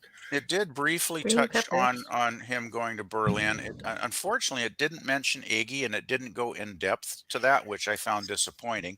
I mean, it wasn't a perfect That's too film, right? bad. I Yeah, like there the were parts. bruises when I see a biopic or a biographical documentary. Yeah, there were parts when I wish they delved sort of a little more into some of that darker stuff. And I think they had a little bit of Station to Station, which was the album that he made on Coke, and he was so high he doesn't remember making it. Yeah. They touched on that, but they didn't dwell on any of that stuff, right? Wow. I guess, you know, Why profile a considering, rock star if you're going to leave out all the rock star stuff? yeah, well, considering he had the blessing of the Bowie estate, I guess he didn't want to, you know, bring out too much of the dirty laundry, so to speak. But I do wish definitely that they'd done more in depth on the Berlin trilogy years, you know, with Iggy Pop's influence, and that would have been great. But hey, the thing is, I'm hoping, since they did finally open the vaults to this director, that maybe in future there'll be other projects where they can actually get, you know, some more archival material and actually do some more documentaries on his life. Because I think, I mean, even at 2 hours and 15 minutes or whatever, this film barely scratched the surface, really, because there's just so much there, right? Just so much there. Well, it sounds like you really liked it. Well, Bowie's my favorite male, you know, solo artist of all time. I just think he's incredible. Sacrilege. If you've never checked out his albums, I really Wait, highly recommend them. Deech, what did you say? Sacrilege. Oh, Elvis Presley is the who's your best singer favorite? of all time. Oh, I like Elvis, but I like Bowie more. Hey, it's personal taste, right? I've We never all heard have a different- Bowie versus Elvis argument before. This Bowie is awesome. versus Elvis. Now there's a cage match I'd like to see. Yeah. Hello, Lenrod. Hey, Lenrod. I think they both have great catalogs of music, though. So Matt G says, Win-win. I saw Moonage Daydream in the theater too. I saw David Bowie's last American concert ever in 2004. Nice. yeah, I had a similar experience. He Wow. played here, and it was the second last concert he ever played in Canada, because it was about 6 weeks before he had his heart attack over in Europe. And I feel so lucky that I got to see him that last time, because I actually got to see him 3 times. I got to see him in the Serious Moonlight tour, the Sound and Vision tour, and finally the Reality tour. And you know what the amazing thing was? That's like, I don't know, a spread of what, 20 something years from 1983 to like 2004. He was just as good the last time I saw him as the first time. He still had the same energy. He still had the same charisma. His voice was still as good as it ever was live. I mean, he sounded just like he does on his albums. And he had obviously a great, fantastic band, like he always did. He always surrounded himself with the highest quality musicians, which is probably one of the things that, you know, made him, you know, so Well, solid okay, as I an do artist. see that where I might not like the music, like when I hear it on the radio or even on recordings, but when you go to the concert, it's something else. Where you're at a performance where you can tell the quality and dedication of the work that's being presented in a better Oh, yeah. way than not. Oh, live. yeah. The thing is, too, he was very personable, you know, with the audience. He'd like banter with the crowd in between songs a little bit once in a while. So he still had that down to earth quality, you know, that sort of lovable, you know, he might have been a megastar, but a legend by that point, you know, but he still took the time to actually, you know, banter with the audience and have a good time. Like he was just loving what he was doing. You could tell, right? Well, And no, it's I like, can't because I don't really know a thing about David Bowie, but I do well, enjoy well, that you have you should a really check out his music, Jill. I think you probably would enjoy oh, quite a bit of it. Maybe start with Station to Station. That was a little bit sci-fi. You might get into it that way. PvP, okay. I think we should start Jill off slowly. So I would recommend the first thing, if you really want to delve into the David Bowie catalog, is watch Zoolander. I have seen Zoolander. Okay, so you already know okay. who he is. Well, Okay, I I'll mean, get- obviously, I've heard the music, but I don't like identify with any. If we're gonna start her off on Bowie, let's start her off with Under Pressure with Freddie Mercury. Yeah. Oh, yeah. I like that. That song's cool. Yeah, that That's one's a badass song. well known. Yeah, that's a famous song he did. Well, with, I just with, like Queen. Yeah. Well, Bowie was singing with Freddie Mercury on that track. So much fun. That's a good one. It's a good song. And then you should see The Man Who Fell to Earth. That's a weird one, but that's sci-fi. Oh yeah, Is that Man a Who Fell to movie? Earth. Yeah. Yeah, basically, I want to ease you into Bowie through the movies. I don't know why. just It's wanna just watch my the jam. movies. Yeah, I just want to exactly. watch movies anyway. I don't want to sit there and listen to discographies. Well, you don't have See, to listen I'm to the the whole opposite. catalog in one day, Jill. Like you could listen to one song at a time, kind of thing, or even one album at a time if you're feeling adventurous. You know. Yeah, and Claude Paris says someone should do a documentary on Prince. And at the end, we find out the director was Prince all along. I would love to see if they would open the Prince vaults, because apparently he's just got albums and albums and movies, but they're never going to see the light of the that day. would be cool. Why not? Prince He was pretty doesn't amazing. want to. Oh, What's Like, his sister? Doesn't his sister that's his control his wishes. estate? His Yes. wishes are to keep everything hidden I'm forever. still pissed at Prince. Okay, well, Why? that's his Because wish. of Bat Dance? No, because he denied Weird Al of a parody. Oh, which one was he going to Oh. do? Was it going to be Raspberry Beret? I don't know officially which one. I can't remember officially because Weird Al had a couple of different ideas for Prince songs. Well, That's what I really like about Weird Al. He doesn't have to ask permission because they're parodies. He can do what he wants, but he's always so respectful and asks the original artist for their blessings, and it's Yeah, really I wonder cool. what it would have been. Maybe him. Purple Pain. Maybe you could have worked that into a parody. What was there? And I wasn't. Didn't Paul McCartney refuse Yep. Weird Al as well? Paul Really? McCartney refused Weird Al too. I don't Because know it how was- anybody could say no to him. Well, because I think it was supposed to be a food-based parody with Weird Al. Go figure. Yeah, But it was on meat. It was supposed to be chicken pot pie instead of Live and Let Die. Right. What happened with it? Dude? Weird Al just didn't do it because Paul McCartney was an asshole too, and Well, because Paul McCartney's a vegetarian, and so was Linda at the time. And it was like Weird Al was supposed to do a third Michael Jackson song, but Michael Jackson turned him down for the third one because he Really? wanted to do a parody of Black and White, and That's weird. and Michael Jackson said, "No, that song is just one that I refuse to let." Oh well, okay, yeah. I guess that Yeah. one's kind of close. I'm to fine with what that. is it, Sandra? Yeah. Oh, okay. I thought you were going to say something. Oh no, I was actually dealing with something, so I had myself muted. Oh, okay. I don't know why I thought I heard you, even though you're muted. But now I hear Snoopy. Actually, No. I'm at work. Oh, you're at work. Yeah. Oh, I thought you were at home for some reason. I hear Oh, keys. no. Oh, although I thought there were dog tags, but those are keys. I don't know. Well, I maybe don't know you what are I'm hearing my hearing. keys. I don't know the what you're hearing microphone was either because that I didn't hear it. sensitive. But yeah, I have This my is own the little weird- office in a house outside the prison. And I'm like, okay, don't tell me that you can hear the dogs that are in the canines that are in the next building. I don't hear the actual dogs. I just hear like twinkly sounds. Name that sound. Welcome to the internet's weirdest game show where we try and figure out what sound it is and from what room. Okay, here's a sound for you. Here's a sound for you. Sonic screwdriver. Next. Dalek's still here. Yay. That's how you know. Just bring out the sonic screwdriver and you can hear him again. I'd like to have a sonic screwdriver sometimes. There's some people I would like to use it on. Did I say that out loud? Yeah. At the prison? What is it in Day of the Doctor when John Hurt shows up as the war doctor and 10 and 11 are pointing their sonic screwdrivers at something? Yeah. It's like, why are you doing that? They're not water pistols. They're screwdrivers. Electronic instruments. Oh, heavens. So what do you think about David Tennant coming back for a handful of Doctor Who episodes? Is it just a gimmick to get the viewers back? Yep.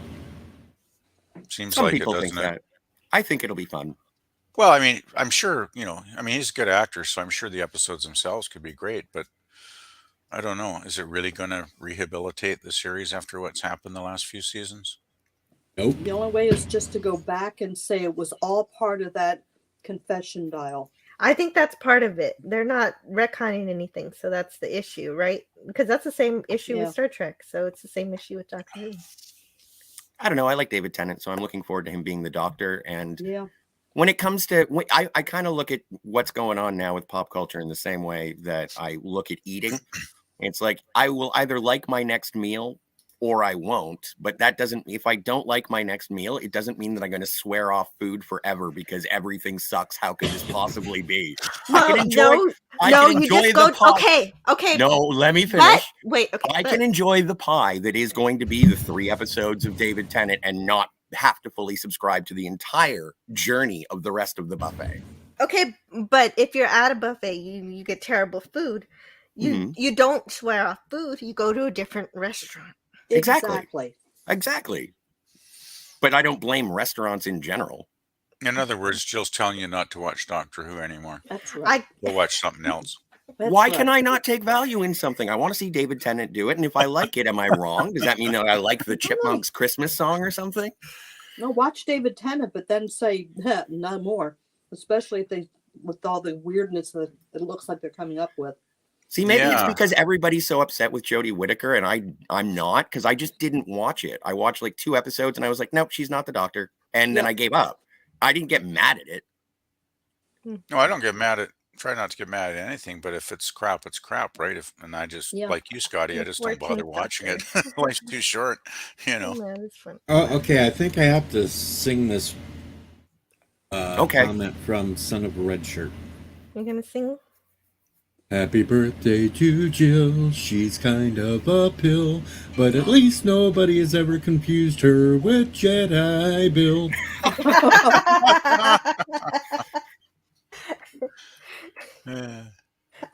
That's awesome. I hadn't even gotten to that yet. Thank you, Son of a Red Shirt. And thank you, Beach Odyssey, for singing it. This I'm the quite weirdo legendary. that sings. So no, it's legendary. No, it was great, Thank man. you. Awesome. You bring a uniqueness that is fun. And now we've got Lenrod thinking about a buffet. Yay! Yeah, I wish I had a good buffet to go to.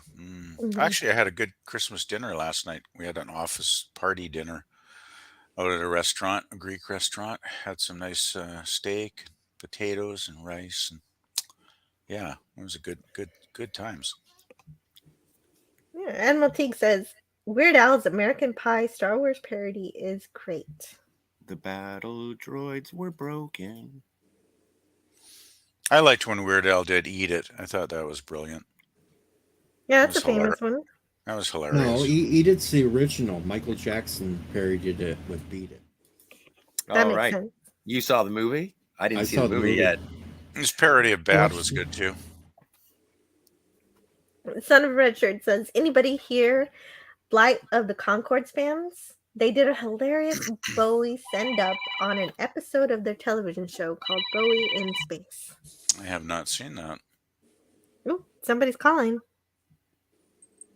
Not me. Excuse me. Not me. Not me.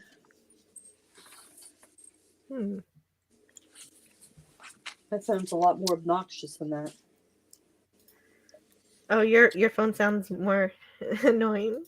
Oh, it's much more annoying. Maybe it's just because I don't want to answer the phone at work. Oh, yes, that's right. When you hear a certain sound and you associate it with the telephone, it gets worse and worse every time. Matt G says, scroll up to my comment about the Bowie documentary. Why the director made it that way. Oh, okay. Yeah, I think I missed it. Let's see.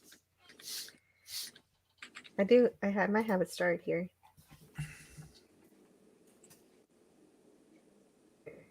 Matt G wants me to read this. The director of Moonage Daydream said he wanted to make a non-traditional documentary on Bowie. like it's for people who already know Bowie and don't need the obvious repeated again. And I'd say that he was extremely successful about it because PvP could make his own live stream about this documentary and talk about it for about 3 hours. Well, sorry. I didn't mean to go on too long. I'm No, just a I huge don't. Bowie fan. No, I'm sorry. no, you don't have to be sorry. It's great that you're so passionate about it that you could speak on Yeah, it I for love so Bowie. long. His music is so Freehand good. like that. No, I David wasn't trying to Bowie. complain. David But it's Bowie. true. Matt G's comment is pretty much on target, I must say. The thing is, like, the average documentary, it starts off like he was born in da da da da da in the year da da da da da. And, a lot of those documentaries do get pretty repetitious and dull after a while, right? It's like if you want a life history of somebody, you can pretty much go on the internet and Google it, and it's pretty much all there, right? You don't need to see it, spend 2 hours watching a film. Right. So you So, watch something where they actually had to do some journalistic investigative yeah, it was research like to an find out some new experience. stuff. It was like the director put together a collage, kind of like Bowie's work was kind of often a collage, right? He'd pull, various elements together, from all kinds of sources. I mean, the man's mind, I can't imagine what must have been like being in Yeah. Bowie's head, but he'd pull all these disparate elements together and work it into some collage that, was cohesive and made sense. And, you could enjoy his music on a superficial level as just a great, pop rock song, or you could dig down into the lyrics, and really, get a lot more out of it if you wanted to, do the work, right? So that's another reason I admire his music so much. But yeah, I really think the director I think he did a really interesting, film. Then you got to And see the Prestige. as far as the debate between Elvis and Bowie, JPRPH1 says Elvis was an amazing musical stylist. Bowie was a creative and musical genius. And so there I'd you agree go. with that. I think that sums up both artists quite well, actually. And also thank you to Matt G. Just tipped $1. Thank you. Thanks, Matt G. So nice. Very happy. And Snorter Poopa says, hello? Hello? Oh, he's answering the phone. And Lenrod says, it's the bat phone. Commissioner Gordon is calling. Yes. Batman. I remember watching that, and then the Green Hornet, and I forget. Yeah, I forget what other shows, but it was those two were back to back. And shoot, what was the other one? There was another one that came on another night. I remember watching those when I was a kid on the TV. Well, Batman was on 2 nights a week, right? That's right, it was. Yeah, they'd have the first part of a story, and then I think Yeah. the next night they'd continue it sometimes, I think. Yeah, one of them was followed by the Green Hornet, and I forget what the other one was followed by. I don't remember the other one at all, yeah. I remember But I Green know Hornet, though. those- Green Hornet was awesome. It was. I really liked that. Yeah, I love Yes, with Kato. that old. Bruce Lee made that show, though, really. Yeah, he did. And the Black Beauty. The Black Beauty car was awesome, too. Oh, I love that car. There were a lot of cool cars back in the 60s TV shows. Oh, there were. And my parents only had a black and white TV at that time. Me too. And it was nice that they were in the same universe and crossed over. Yeah. Yeah, they did, yeah. That's cool. Well, because of Clobby, I know the InTag. Same bat time, same bat channel. You betcha. Yeah, what surprises me is that Batman was so huge in the 3 seasons it was on, and then it just disappeared. Mm-hmm. I was like, I often wonder why I didn't at least get a 4th season. But, I mean, I guess we'll never know. Yeah. And they did try to do a spin-off of it. They even taped a pilot for Batgirl, but that never... Yeah, I thought Batgirl, she came in season 3, I believe, and I thought, yeah, she was a pretty cool character. I wouldn't mind seeing a series of hers. Who played Batgirl? Oh, I'm trying to think of her name Yvonne now. Craig. Yeah, Yvonne Craig. Oh man, Yvonne Craig. She was smoking hot in that. Yeah, she was awesome, and she had that cool motorcycle. Yeah, it was way better than the Bat Cycle from the Oh, sixth movie. absolutely. From the movie. Yeah, yeah. Is the time tunnel Lee Merriweather? Was that Yeah, that that on the was a good same show channel? too. Time I don't Tunnel know if was it the was. Irwin Allen show. Yeah, I don't remember if it was the same network, but it was Time Tunnel and the Land of the Giants. Hmm. You remember Yeah, that one? those were both great. The practical effects on Land of the Giants. Looking back, probably these days, we'd think it was pretty bad, but for that time period, it was really impressive. Yeah, they must have put a ton of work and time into creating a lot of those props. Like they were impressive, like those giant telephones and Yeah, yeah, I still remember that show.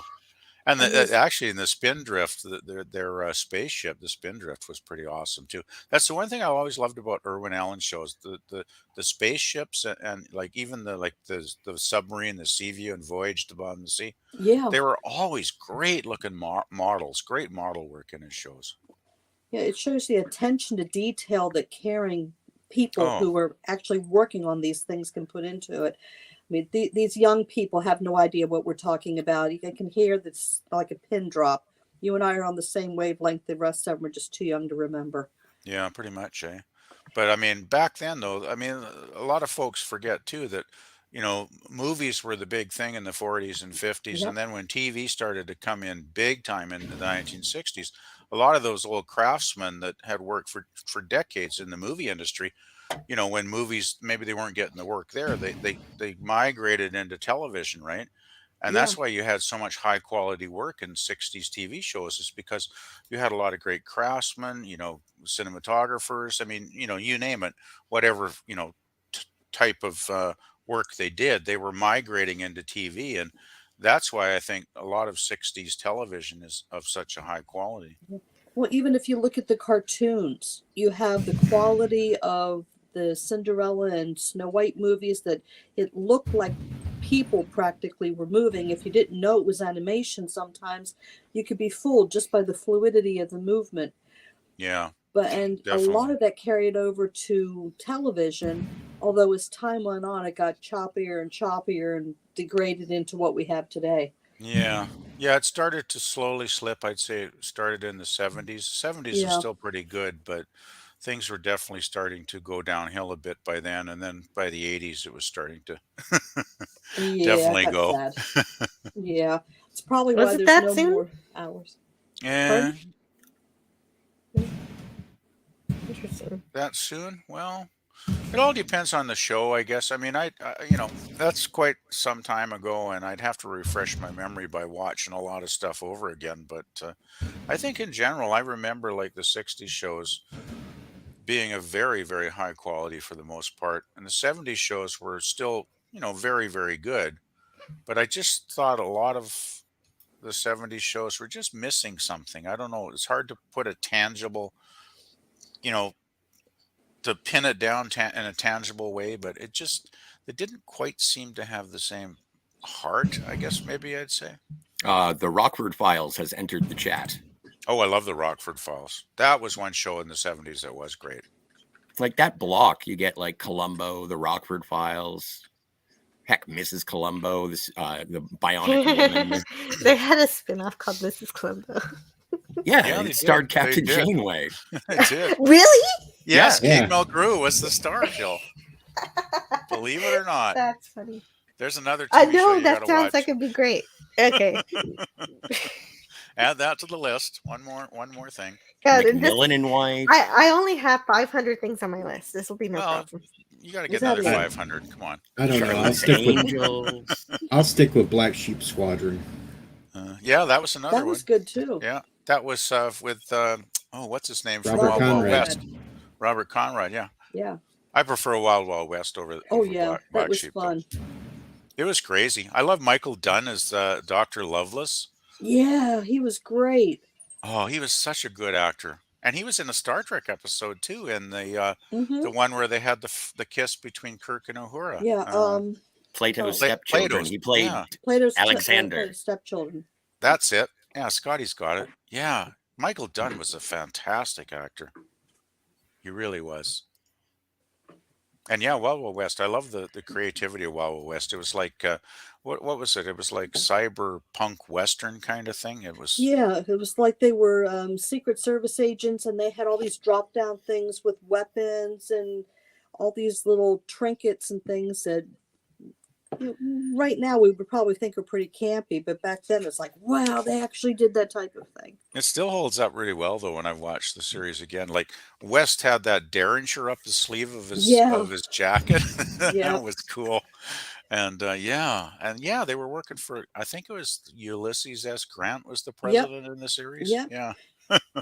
And okay, so you guys are drooling over the women. Robert Conrad was downright hot. He was in damn good shape, and he did a lot of his own stunts. I think actually, didn't he get in season 4? He was missed a few episodes because he fell off a horse or something. I think so. Yeah, but he's got a nicely rounded. Yeah. Well, those tight pants those tight pants didn't hide much. Oh yeah. Hate to see him leave, but like to see him go. And you got to remember, Black Sheep Squadron also had John Larroquette in it before Night Court fame. Oh wow, nice! I'd forgotten that. Night Court, that was another fun show. You'd never get that one on the TV today, I bet. Oh no, that would be banned pretty darn quickly. They're actually trying to do a reboot of Night Court. Oh well, no, it'll be so woke, it'll be pointless. It's gonna star the blonde Bernadette from Big Bang Theory. She's supposed to be Harry's daughter. No. Oh jeez. But they are supposed to bring back John Larroquette for it. Yes. You're kidding. Is he still alive? I didn't even think he was still alive. He is still alive. Wow. He must be getting up there. You guys remember when they rebooted WKRP or made a continuation series for that? Or Aftermath? They did Aftermath. I remember Aftermath. No, it wasn't great, but it was still kind of a fun little oddity that you got to go and check in with those characters after a while. So I do have a little bit of hope for Night Court because I am a Night Court fan. Yeah, me too. One thing that Bobby mentioned that brought back to mind was that Keiko is the same actress that played Klinger's wife. Yeah. And it never dawned on me until you mentioned it. Yeah. But she treated both male actors exactly the same, very condescending, like they were children, and like she was better than them. That's so she played Keiko in both she played Keiko, and then I forget what Klinger's wife's name's Soo Young. Yeah, she played both of them. But she might as well have been named Keiko. That is what you're saying. Exactly. And that's at a time when women treated their husbands with a bit more respect, especially in that culture. Oh, yeah. Yeah, I mean, things were quite a bit different back in those days, I would think, yeah. I mean, there was just more respect in general, adults had for one another, it seems, back then. I mean, I was a kid in the 60s, but I remember, the adults around me, and generally people were pretty civil with one another. It was just kind of expected back then. Exactly. It's just that's how you act. Yeah. So that's what an adult was back in those days. Exactly. And Star Trek's supposed to be an evolution of humanity's ability for that respect.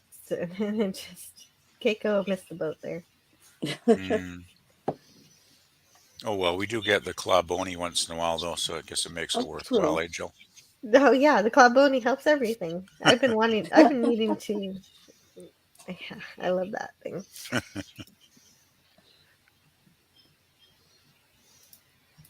Well, it's kind of obvious why they did it with Keiko being that way, because the stereotype Asian female usually subservient, all that. So they wanted to bring out one that would.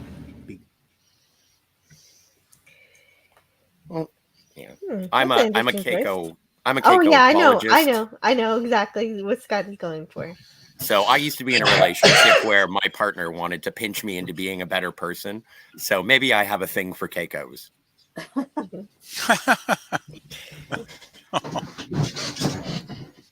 What I found kind of interesting is in the next generation, Keiko and O'Brien seem to be a very loving couple.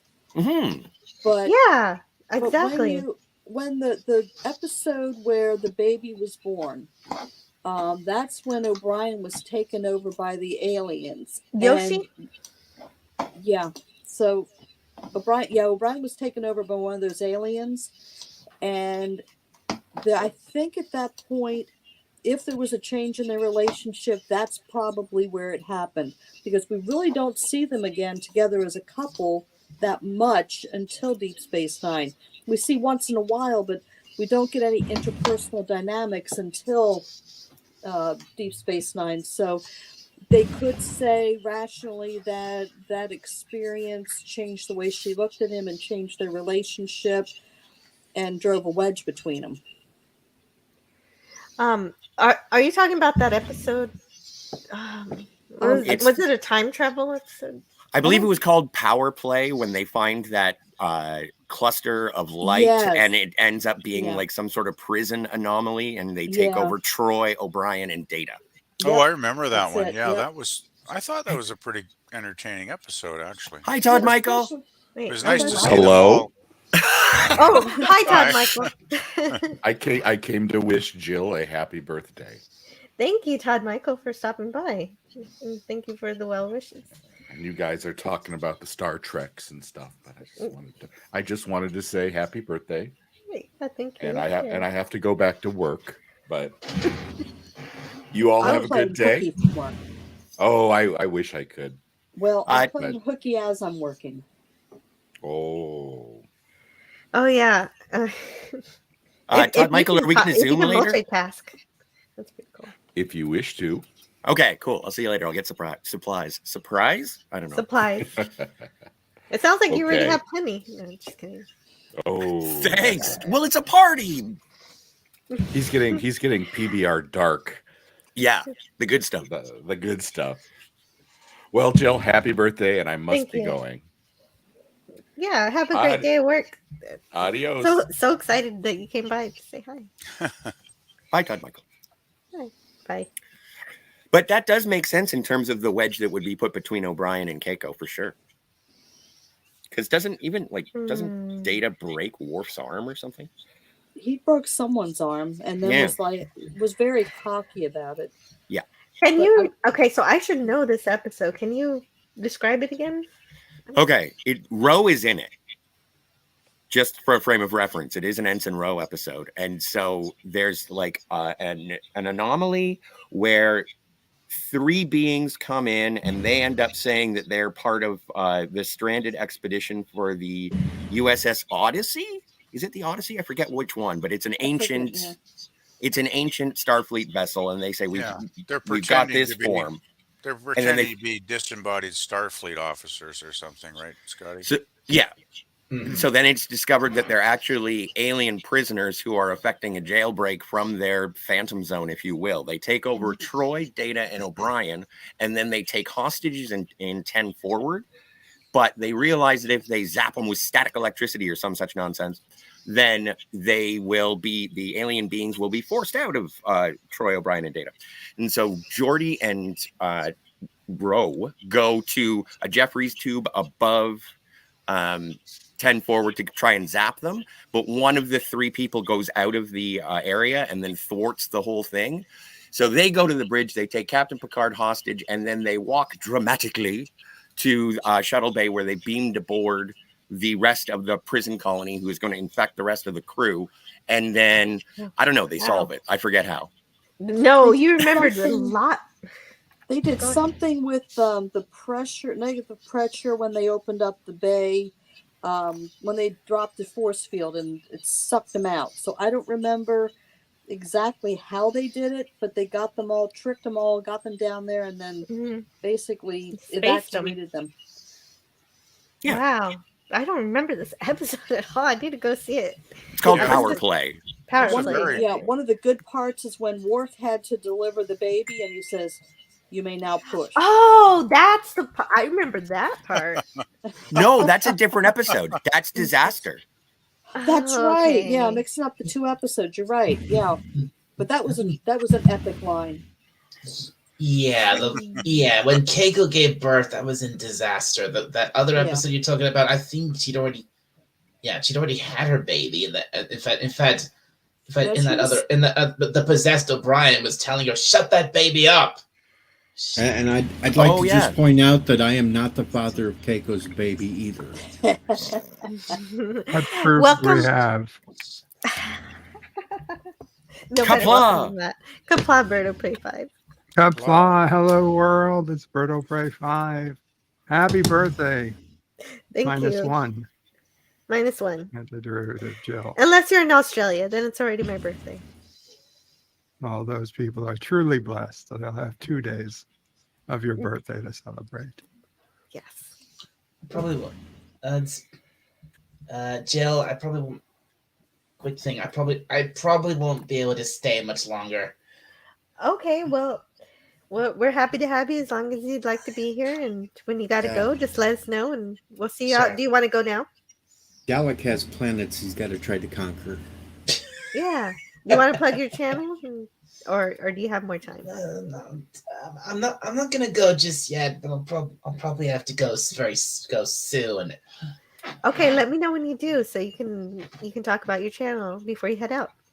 Sure. Great.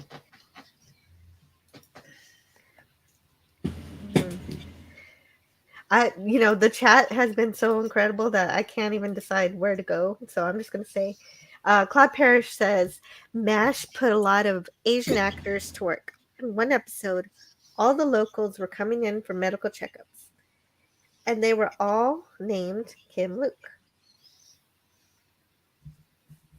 Now, there's a show I haven't revisited in a long time. Yeah, I do remember that episode. And Admiral Teag says, Night Court, the show Mr. Plinkett needs his VCR fix to watch. So that's from, well, this is the thing I know. This is from Red Letter Media's Half in the Bag.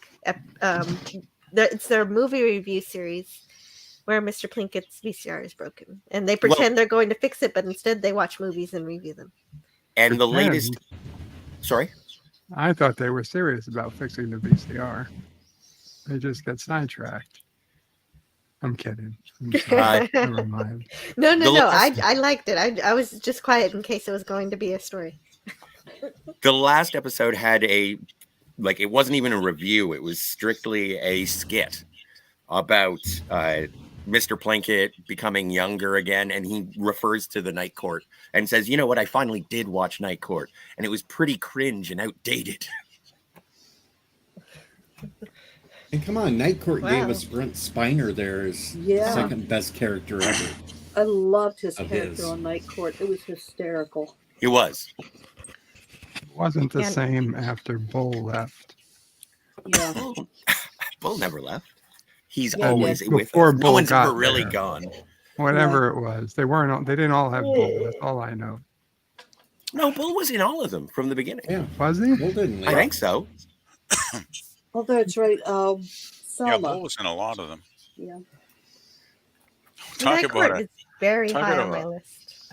Night Court. Oh yeah, Night Court's hilarious, Joe. Funny thing is, my friend got into Night Court before I did, and I watched some, when I went over to his place, and I thought, gee, this is crap. I'm not into this.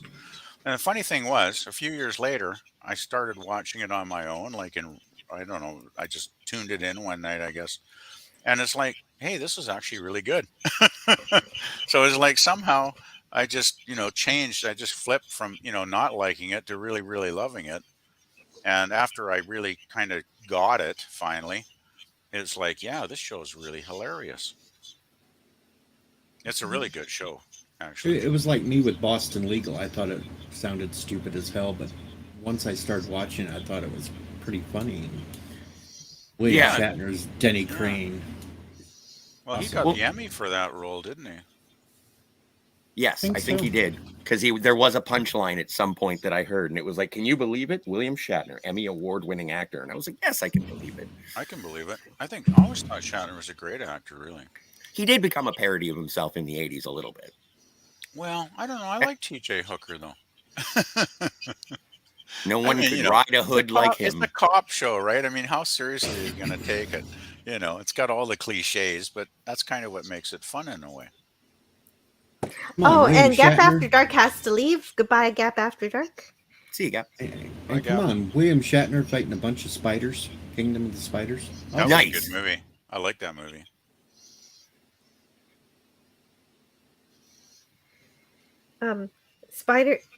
Shatner fought spiders?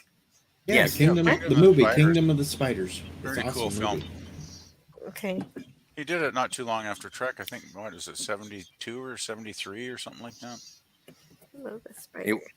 It was in the year of 1970. I Need Money. Was it that soon after Trek? Okay, wow. Yes. The convention circuit hadn't even started. Let me see. Oh, actually, Kingdom of the Spiders was 77. Oh, wow. Oh, wow. And then the convention circuit had started.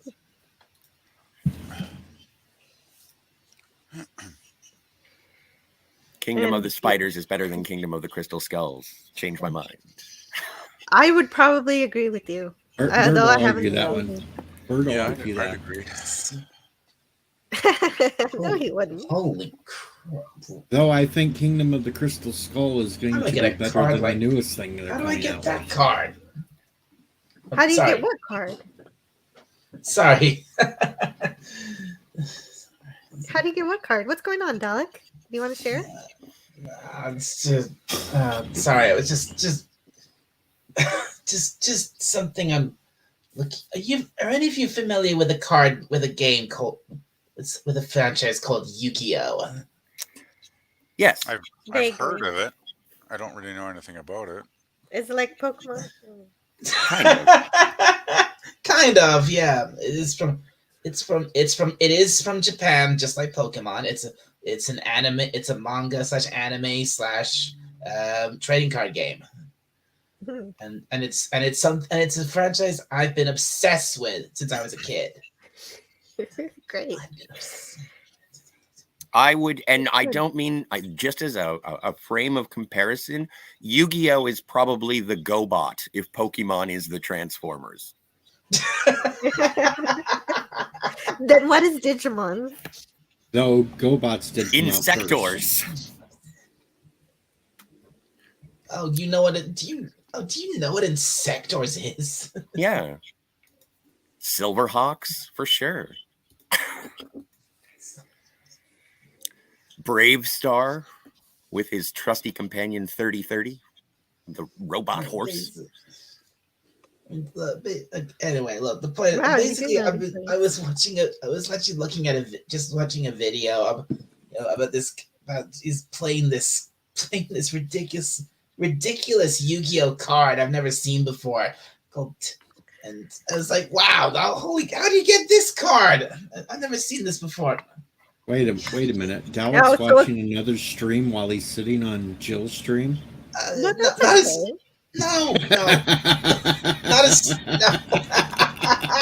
Sorry. Well, what you're doing is, but what you're doing is if you're wondering if it was TV magic, like they just made it up for the video, Not a stream. or if it's a real. It wasn't a stream. It was a video.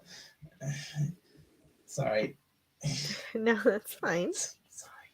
No, I've been on a panel before where I just sit there and I play with my phone and I'm just like waiting for something that I can contribute to, and it's totally fine. I get And it. here I thought he was making the Dalek master plan, but no, he's watching Yu-Gi-Oh.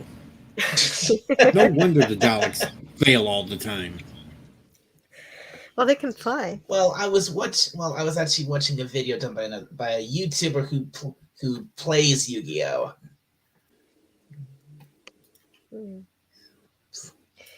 So yeah. Cool.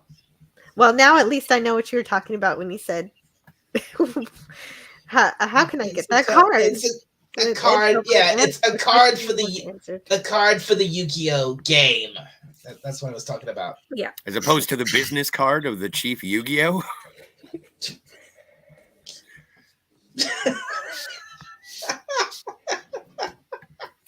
Okay, Jill, I'm going to bail. It's Okay, I'll 1 shut up o'clock. Oh, okay.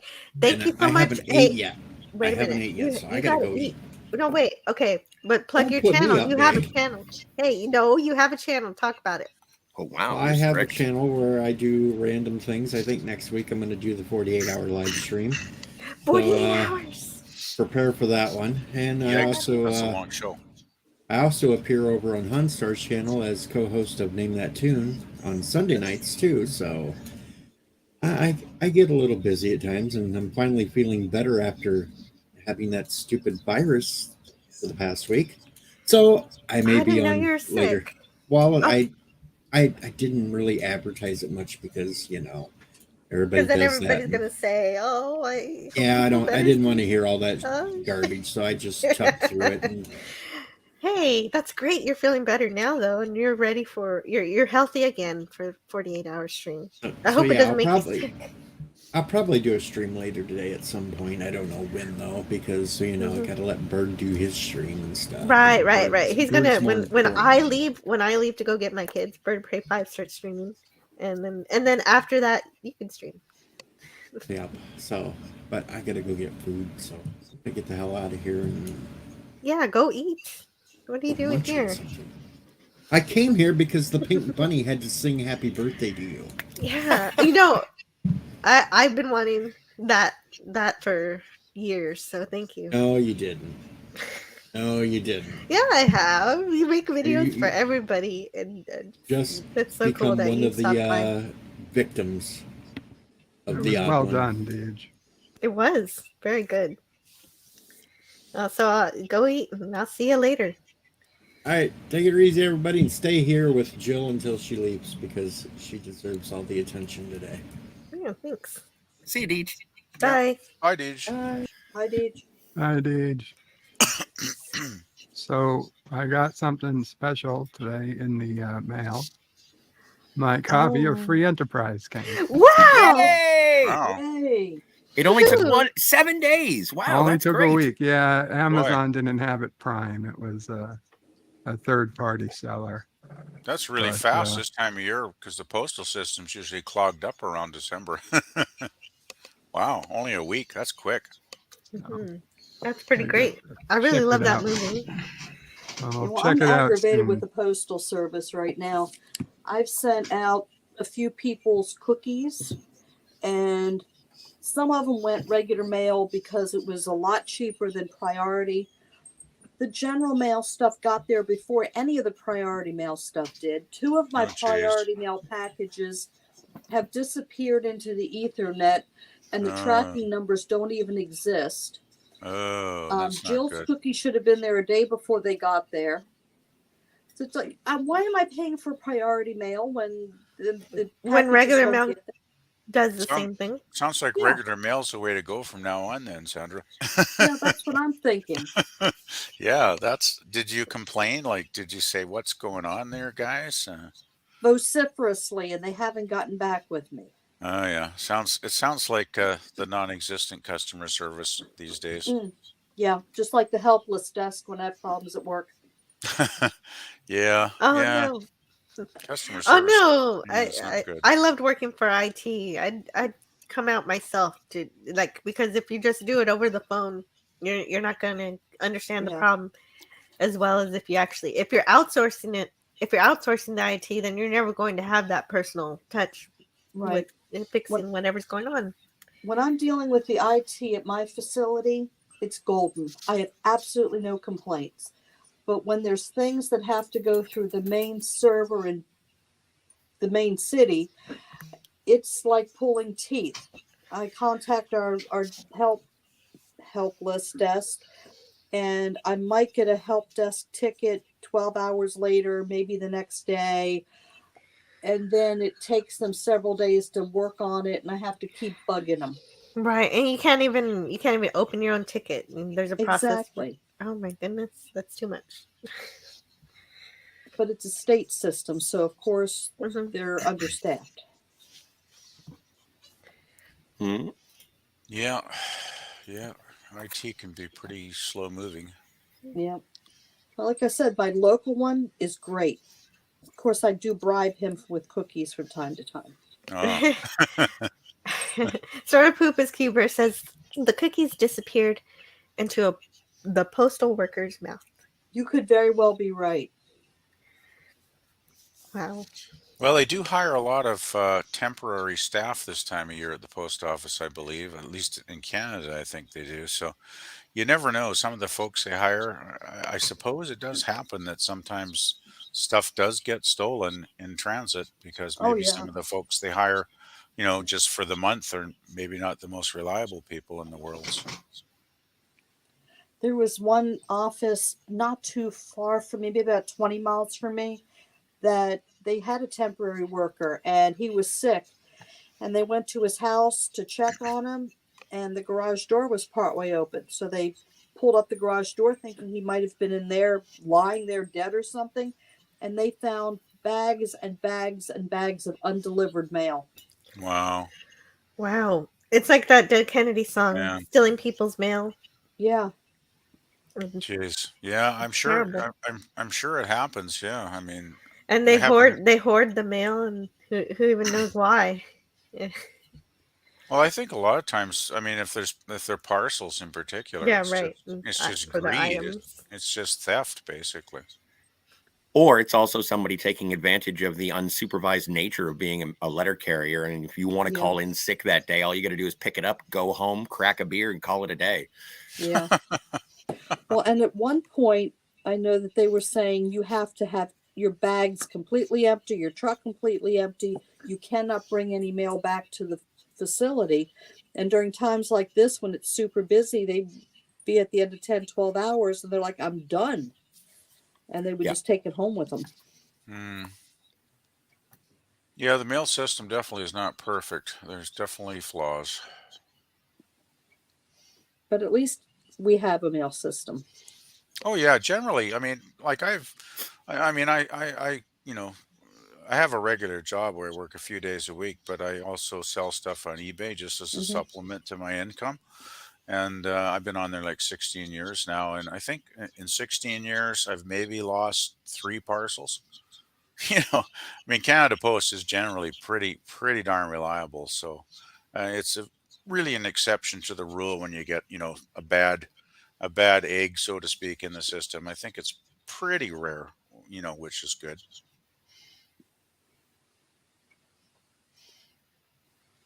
Sorry, we prefer to Yeah. call it a person system as opposed to a mail system. Just to be a Oh little my bit more God.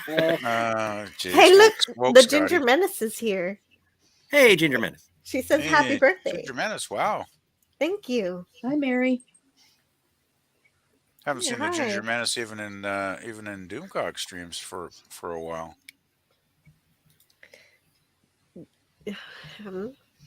She comes when she can. I thought I saw Donnie Pearson. Yeah, she used to be in DC streams all the time, but I haven't noticed her much. And The she's last here while. now, so I'm so Yeah. happy to see her. No, I'm glad. I'm glad she's back. Yeah. Leonard said, I never had any issues with USPS, but FedEx, F those guys. Oh yeah, they're a piece of work. And Snort Poopa says they've caught postal workers tossing mail in ditches, dumpsters, etc. Wow. Well, there's one of our group that says that her mail carrier, if it's too big to fit in the mailbox, will not bring it up to the house.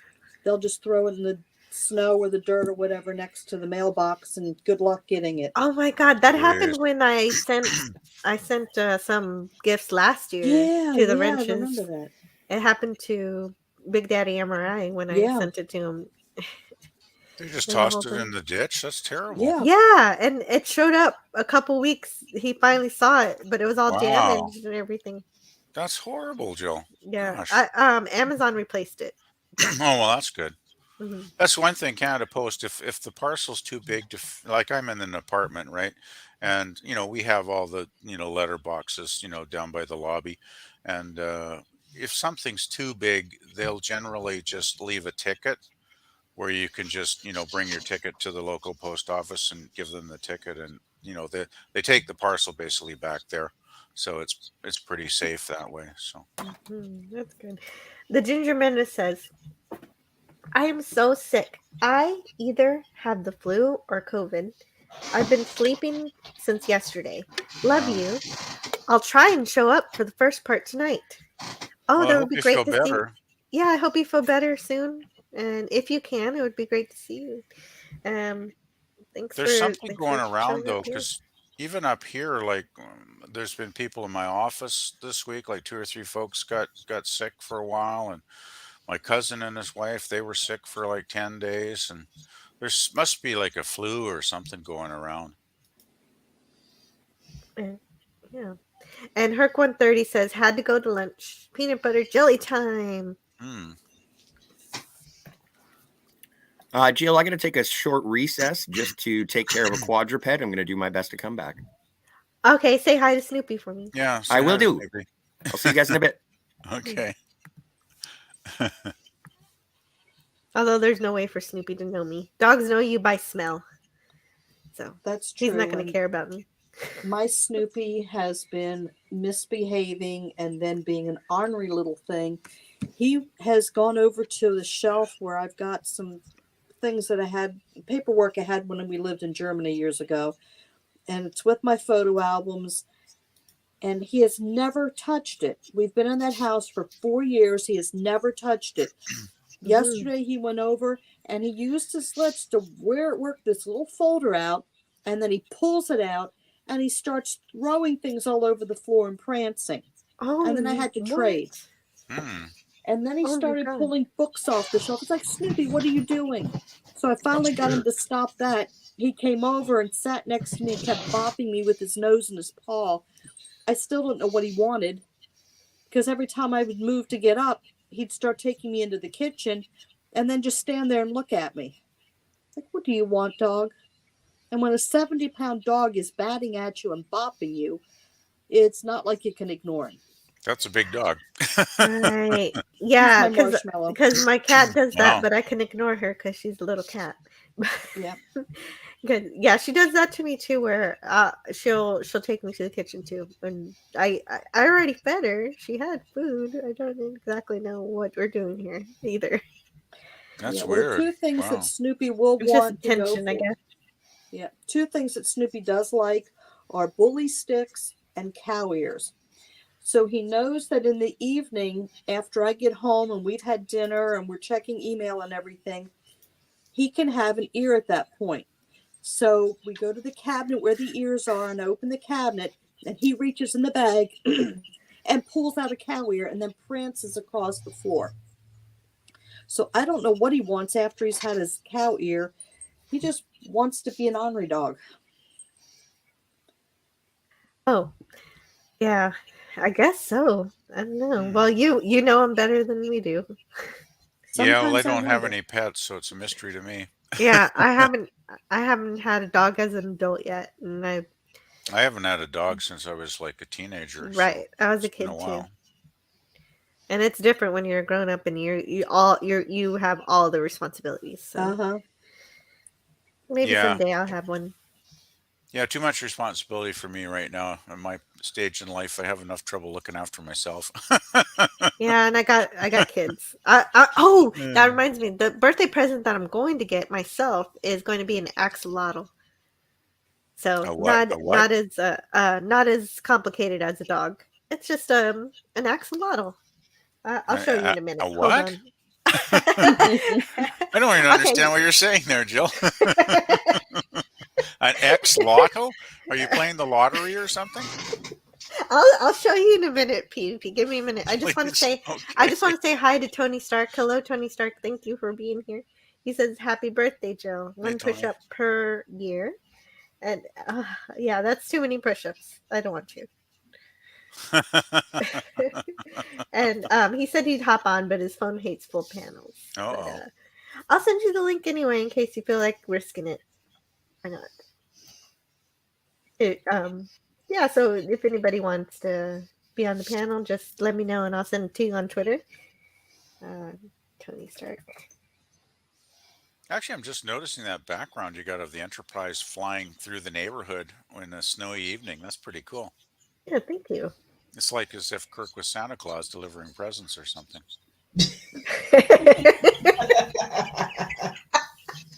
That's a good imagination. I didn't even think of that. Well, thank you, Jill. Sometimes I get weird things popping into my head. Generally, they're fun, though. And and yeah, Tony Stark doesn't have his new rig yet. He's going to get a laptop so he can stream more easily. That'll be good.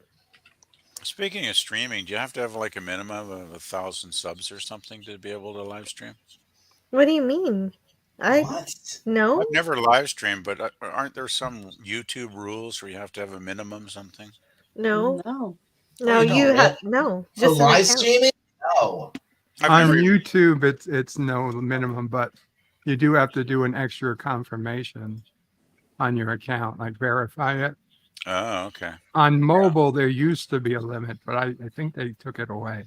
Oh, that's good. Well, I'm not planning on any live streams in the near future, but one of these days, maybe sometime next year, I might start, doing the occasional one. It might be kind of fun. Oh, yeah, that would be great. You should do that. Yeah, But Tony Stark says he has a fancy rig, but that he's working 10-hour shifts every day. So so you actually have it ready to go. You just need to put it together. Yeah, that's a long shift. Yeah, that is a lot of work. Snorpoopus says, at least it wasn't a bear, Sandra. When a bear bops you, it's time to pay attention. Yeah, I think if a polar bear bopped you, it'd probably be probably far too late to pay attention. Actually, I think you'd be done.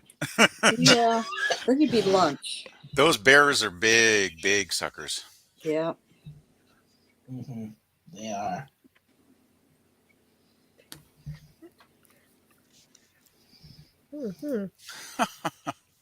An X model? You got Fabio for your birthday? Wait a minute, what? Oh, an axolotl. It's an axle. Okay, so I have to answer this question. Let me put the marker here. I'm still wondering why Jill played the lotto. Okay, so I'm gonna play a song. But I'll pause it so I don't get copyright. Don't get a copyright strike. Yeah. So it's called the Axolotl song. I have no idea what this is.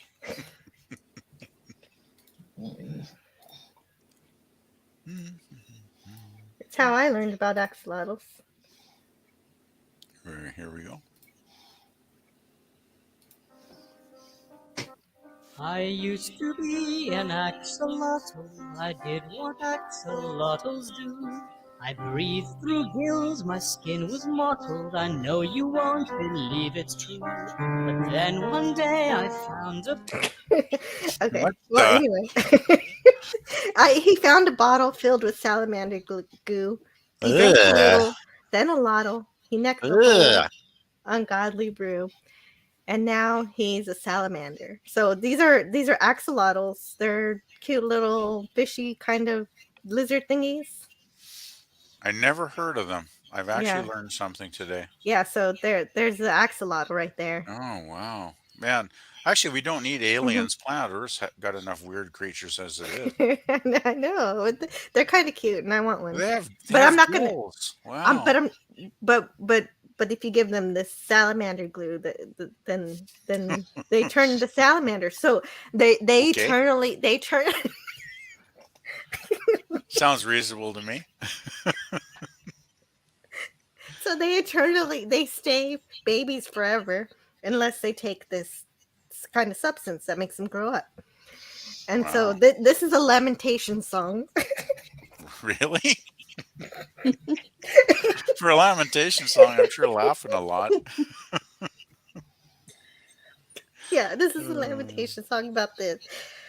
the salamander who regrets having drunk the salamander goo. It grows up. Oh, It this is grows up good. as a Oh, salamander. jeez. Oh. And it takes a mate and everything, but it misses its child. That's funny. Okay. Right, I guess I'll just play the chorus. Yeah, play a little bit. Oh, I necked the whole ungodly brew. Now I'm a salamander, salamander, salamander, la la la la, salamander, salamander, salamander. And there's that. That's the thing, and the reason for that is because axolotls are from Mexico.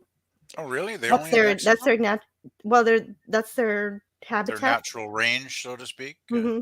Yeah. Oh, interesting. Well, that's where I know. That's the region I know them from. If they're from other regions, I don't know. I don't think we have anything like that around here. Mhm. We're a little too far north. Yeah. Wow. I didn't even know there was a word like axolotl or whatever the heck it is there. Like, wow, that's wow. Yeah. Hey, Doug. What's up? You gotta go? I have to go now. Okay, please tell us about your channel before you go. All right. My channel is called simply called Dalek451. I do live streams, so means pretty random live streams talking about pretty much anything in pop culture. I might do a review sometimes, although those are rare. And I Gotta learn how to make some slideshows. I have I need to do that. I have a whole bunch of great guests who come on, and anyone's welcome. So if there's if you want to talk about pop culture, please go subscribe to my channel and check out my live streams. Yeah, definitely. And they're fun panels to be on as well. So I hope you have a good day and enjoy your writing or your lunch or dinner. Rather, dinner. It's dinner time. It's it's what you'd call dinner time here. So I have to go and eat now. So tea time. It's tea time here, so I have to go and eat my tea. Mm-hmm. So again, happy birthday, Jill, for tomorrow, and I'll see you all later. See ya. See you later, Alec. Bye. Bye.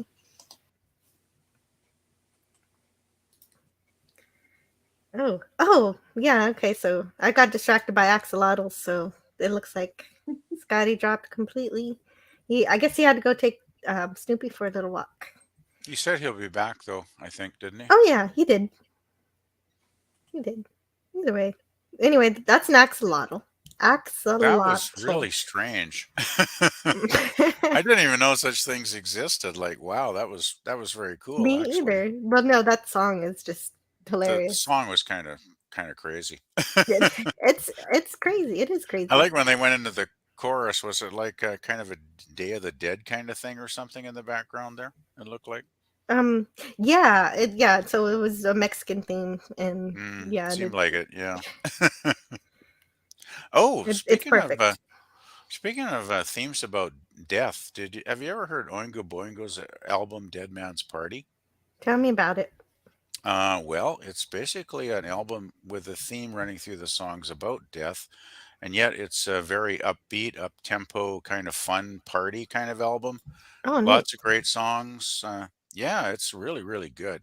If you have never listened to it, I would recommend it. I think it was early 80s, I believe, when it came out. Sounds perfect for Halloween. Oh, yeah. Yeah, Oingo Boingo. Crazy name of the band, but Oingo Boingo Dead Man's Party. It's on here. You can listen to it on here. So okay, great. And Sir Poopus says, "Take care, Dalek. Watch out for the rabbits." And so Dalek will like that comment. And Lord Thought says, "Oh, okay, for in the Dalek voice. Dalek's see when I need Dalek, he's already left. It'd be like exfoliate, exfoliate. I mean, Thank that's you. not as good as Dalek, but Oh, that was great. I Thank tried. you. I appreciate it. You're welcome. You did great. Thank you. The Ginger Menace says, I thought you'd have 1K subs to get super chats. I thought you had to have. Oh wait, I thought you had to have 1K subs to get super chats. You do if you get them through YouTube, but Stream Elements doesn't care. It lets you. Stream Elements says it's okay for you to have money. So Stream Elements, is that like a bot thing or something you set up? Or? Yeah, it's like an API kind of thing. It's a website that connects with YouTube, and it lets you. It gets into the chat, and it lets you post things like people's channels. You can send it commands. You can make it put overlays. You can do stuff with it. That sounds pretty complicated. Wow, I don't know nothing about that. Well, it's not really that complicated. I'm just a bit of a techno boob at times. I need to learn how to do that. Well, doesn't that show up in your chat though? The Stream Elements thing? Yeah, it does. Yeah. So that's not like a wrench or anything though, right? No, like if someone does send me money, it'll pop up in my chat. It'll show me how much and if they left a message. Okay. So it's like a website you go and sign up for or whatever. Yeah, I just connect it to my YouTube and it does stuff for me. I'll have to check that out one of these days. Yeah. Which is probably what I should have led with. Dalek says, I'll still be in the chat while I eat. Great. Yes, 1K for real super chats. I won't have real super chats until I get to. Well, I'm if a long I way ever from get that. to that. No, I'm sure you will. I've been stuck at 300 for weeks. And I used to have steady growth, and now it's just stagnated. But that's okay, because I've got an amazing chat, and I think that's more important than You're subscriber 306 numbers. right now, Joe. 306 is what that it was says yeah, yes. Oh, don't feel bad. I was at 67 and I lost a sub the other day, so. Oh, I don't feel bad. I feel great because they come, they go. I can't even keep up with my chat, which is a good sign. I think that's more important than how many subscribers I have. The activity in the chat and how healthy the ability for me to communicate with anyone who decides my channel is worth listening to. Well, I think the thing is, Jill, there can be channels that have a lot of subs that never have any, visitors coming back, so to speak. They might sub and then they might never watch it again. And I think if you've got a small group of subs with dedicated fans who come back again and again and again, I think that's better to have than, say, if you had 10,000 subs and there was only like maybe 50 of them that ever showed up.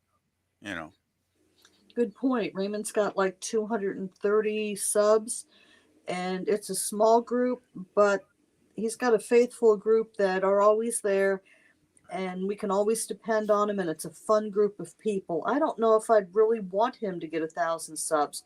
It just seems that that's a threshold that once you get there, things change. And he and I both like that it's small and intimate, and we can talk to people. Yeah, that's true. I know YouTubers with 5,000 subs that don't have as many people coming to their live streams and as many people chatting as you do now. So it's it is a blessing, and I am grateful for it. Thank you. I even now I'm having difficulty keeping up with everything in the chat, and I haven't gotten to a quarter of the amazing things that have been said. So you're right. The more you get, the more difficult it is to keep up with everything, and I want to go through everything. I think that's what makes a good channel, though, Jill, is when you do try to keep up with the chat and you do respond and acknowledge people, because I've been on channels where they basically ignore the chat or they just never acknowledge anybody. And those are channels I just don't go back to after a while because it's like, Yeah. what's the point, right? If there's no communication back and forth, there's no connection. It's like, well, why am I here, right? And what I like about your channel and say like, Overlord's channel is that, there's that connection. I mean, Well, Overlord that's where I get it from. Is amazes me Overlord because, DVD well, he's at like 300,000 and now, and Bobby. he'll spend like what 15, 20 minutes at the start of a Friday night stream, basically saying hi to everybody. Yeah, Like, I don't know how he phenomenal. keeps all those names in his head to know which ones he said or not. Yeah, I it's mean, incredible. he 'Cause I've barely does repeats. He I've does probably been, repeat a bit, but not a lot. watching his streams for well over a year now, at least. And every Friday I go on and I type in, hi, and he's like, he reads my name out at a certain point, right? And it's like, wow, I can't believe he's still doing this. Mm-hmm. And it doesn't matter to him if you are a member of his channel or not. He treats everybody the same. Everyone's Yeah. important to him. Yeah, I'm not a member. I never got gifted, a sub because I guess I have apparently YouTube says I have the wrong kind of channel and I can't get gift subs for some reason. But Oh, he still weird. acknowledged. Well, yeah, because I signed up with my real name was my first channel, and then this is my second channel. So I guess somebody pointed out to me that you've got the wrong Yeah, we have kind of channel. a branding account. We Yeah, can't I've got the branded account on Same here with me. as PvP apparently, but I hesitate to use my other account because I don't know if I want to put my real name out there, so to speak. Because But you I could do still have. change. You could still change your name on your real account, to be different, and Oh, it'll still be your account. oh, I didn't Your realize that, Jill. display name is modifiable. Oh, I'll have to do that then. Because if I went on my original first account, I probably could get a gift sub Yeah, then. and if you don't want your personal email on there, you could change it too, and they'll give you like a generic YouTube one or something. Oh, okay. Well, thank you, Yeah, Jill. didn't I'll I- have to look into that. I never realized that. That's awesome. I didn't realize it either. I may just change my name on there because now that I have inmates calling me by name as I walk through the facilities, I don't want people being able to find me out here. Yeah, there's a certain nice Mhm. quality about being a little bit anonymous. Yeah. But then Yeah. now you've got that task. What should my handle be? So that'll Yeah. be Mud. Oh, jeez, that's a good question. Well, the thing is too. Oh yes. Hello. Oh, hi. Addie. Hello. All yakking away, Hey Rick. ignoring you. Yeah, no, I know I'm ignoring Rick and Morty who are here in the chat. We really can't stay long, but we got a guy here who told us that he would pay us in top shelf alcohol if we did this. I suppose we should do it then, Rick. Yeah, we're gonna do it. We're gonna do it live. Happy birthday, Jill. Today is your special day. The Earth went around the sun another full time. If this wasn't the little planet that could, Morty. Oh yeah. Do all the things that you like doing, like crunching numbers and programming stuff, and just being really cool, Yeah, and don't forget to swing that hammer around on Friday night. That's right. You got to work on your birthday. You got to work on your birthday, Jill. Oh, jeez. You gotta watch out for that Cthulhu thing in the corner, Jill. It's staring at you. It wants to break out. Yeah, you're probably gonna have to do that for the person who made us do this thing for you. Yeah, you're gonna, because he's got to work all the time too. So yeah. Happy birthday! Yeah, happy birthday! Wubba lubba dub dub. Wubba lubba dub dub. Hey, There you that go. was cool. Thank you. Thanks, Tony. You No do problem. such a Happy great. That impression is so great. Thank you. It makes me I'm like glad Rick and Morty I again. get it through. I mean, I was afraid with this high panel I wasn't going to be able to do it, but yeah, we do everything improv, off the cuff, straight out of the brain can into the fire. Oh, jeez. So Yeah, no, you know, got I'm some glad real I got creativity there. What's that? I was glad I was able to do this for you. Happy birthday, Yeah, man. me too. Yeah, it's really neat. Really neat stuff. And you All really right. are good at that improv, but you do got to go. Yeah, I do have to go. I'll catch you whenever. I just don't know when I'm gonna have a free day yet, and that's one of the reasons why I haven't been. I wanted to like do a regular streaming schedule, like after work, but then I come home and I'm so tired and I just want to lay down and go to bed. Like the Wednesday night, I was gonna do that. Thursday morning, I was gonna do that Rick and Morty stream. It wasn't because my phone was bugging out. It was because A, I was tired from work. B, I got drunk, and C, I just wanted to go to bed. Like, Geez, I can relate to all three of those things, actually. Yeah, that makes sense. So I That sounds like appreciate my you life. taking some time out of being out of having to work and just being tired all the time just to make me laugh. So you rock. Yeah, that was really all good. right. You guys have a good day. Happy birthday. I'll pop in and out during Friday night. My arch villain status re-upped automatically. Thank God. So Sweet. that 20-minute delay, that 20-minute delay in the chat's kind of hard on me. I'm like, autocorrect, no. Oh yeah, I know. 20 minutes. It is kind of crazy, but that helps us figure out. Yeah. Be able to kill the bots faster. Yeah. It's like, I hate phones. I really do, man. If I had just one opportunity to get rid of this telephone, I would.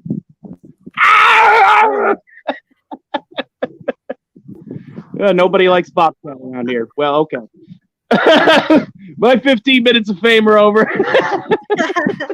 Well, no, you gotta work with what you know, and you're doing a great job of that. So eventually, you'll find the time to work on your computer, and that'll be fun for everybody. That will be, and I'll be happy to join the Legion proper. Like I said, I'll do the 1 minute. I'll do the one-man shows every Saturday if I can. That's a given. Like it's kind of like how His Lordship does Friday night. I just get on there and I just have people, hey Tony, do this. Hey Tony, do that. Sing this, sing that, and I do that. So, if you guys want my channel, I'll leave it in the chat before hitting the showers. You guys have a great day. Okay? You too. And happy birthday again. Thank you. See you later. Bye-bye. Bye.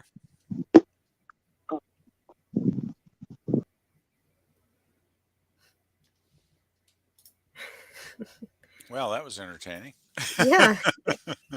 Yeah, that was fun. No, I really loved the first few seasons of Rick and Morty, and then I don't know what happened. I don't know if it was me or the show. Did they jump the shark, so to speak? I don't know. I just where they jumped the shark. I feel like they lost the thread. You know where that phrase comes from, I assume, Jill? Yeah, it's from when Fonzie and Happy Days literally jumped the shark. Yeah. Oh, Dalek451 says, quick question, Jill. Do you think I should try to set up that stream elements thing? If you want to, go ahead, try it out. It wouldn't hurt. So that's Stream Elements is a website, I take it then? Yeah, it's a website. I can show it to you if you really want to see it. Sure, that'd be great. Thank you. Mm-hmm. Scotty's back. Yeah, welcome back, Scotty. Hey. Hey. I'm sorry, I was a little late on the. No, you're fine. You're fine. Did I miss anything?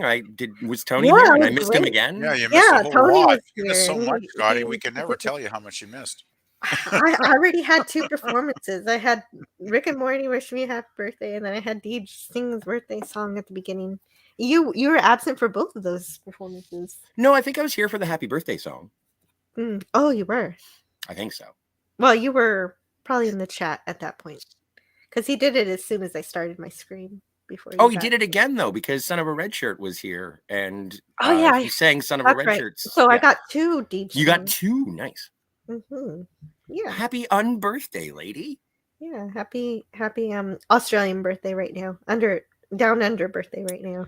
That sounds dirtier than it should. Wow. Oh my. Oh my. Mhm. Right. Where do the candles go?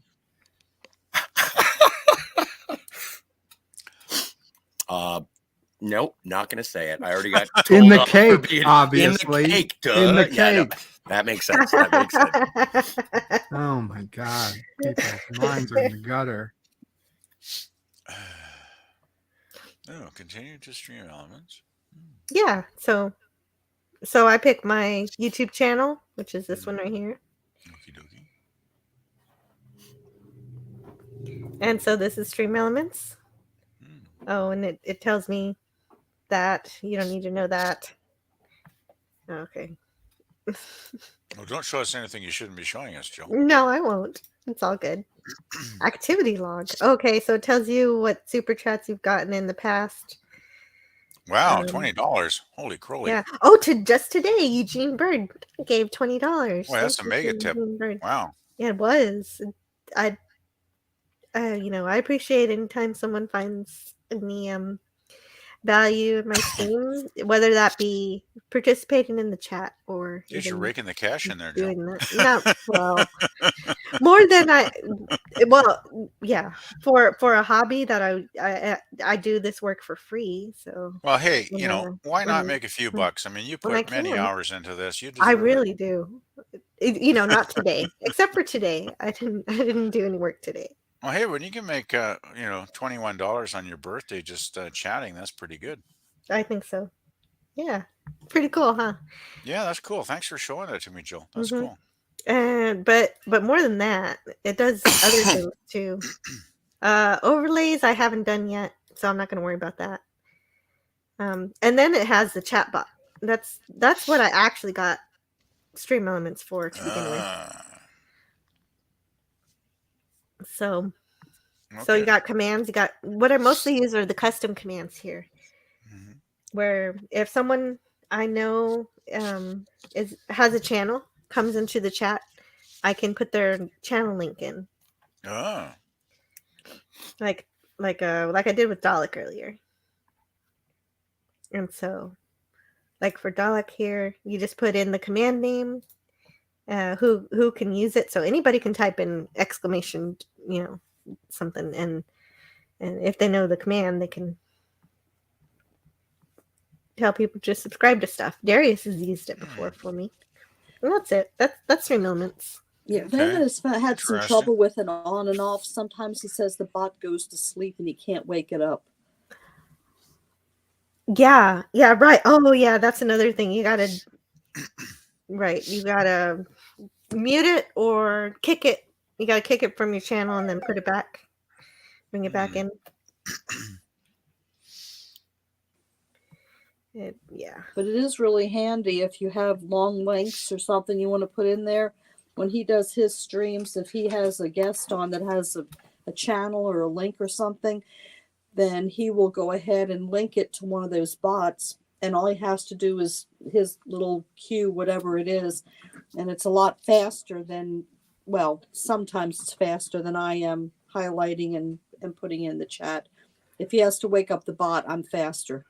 Yeah, if he has to wake up, and it's not guaranteed to actually wake up. Exactly.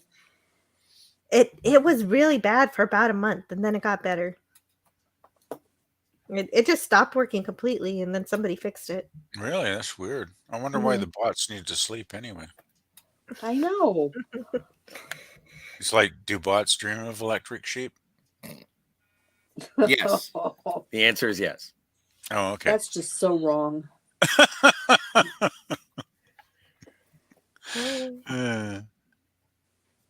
But yeah, that looks kind of complicated there, Jill. Geez, I'm going to have to read up on this Stream Elements thing before I attempt it, because just try it. Oh God, I always It's tend to free. push the wrong button and end up having to figure out things for like a day. Oh no.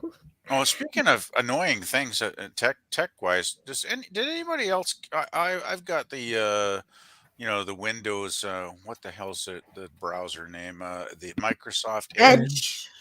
You know, a couple days ago, they did a bloody update on my computer, which, I wasn't even, aware of it. And then I go look in my, the little box that says type here to search, on the bottom of your screen in the bottom left. And all of a sudden, I've got all these trending searches things clogging up my little search box here. That's And I'm weird. like, I didn't want this trending searches, crap. Like, I'm looking at it I right don't even know now. what It's that like is. I World don't Cup use. 2022.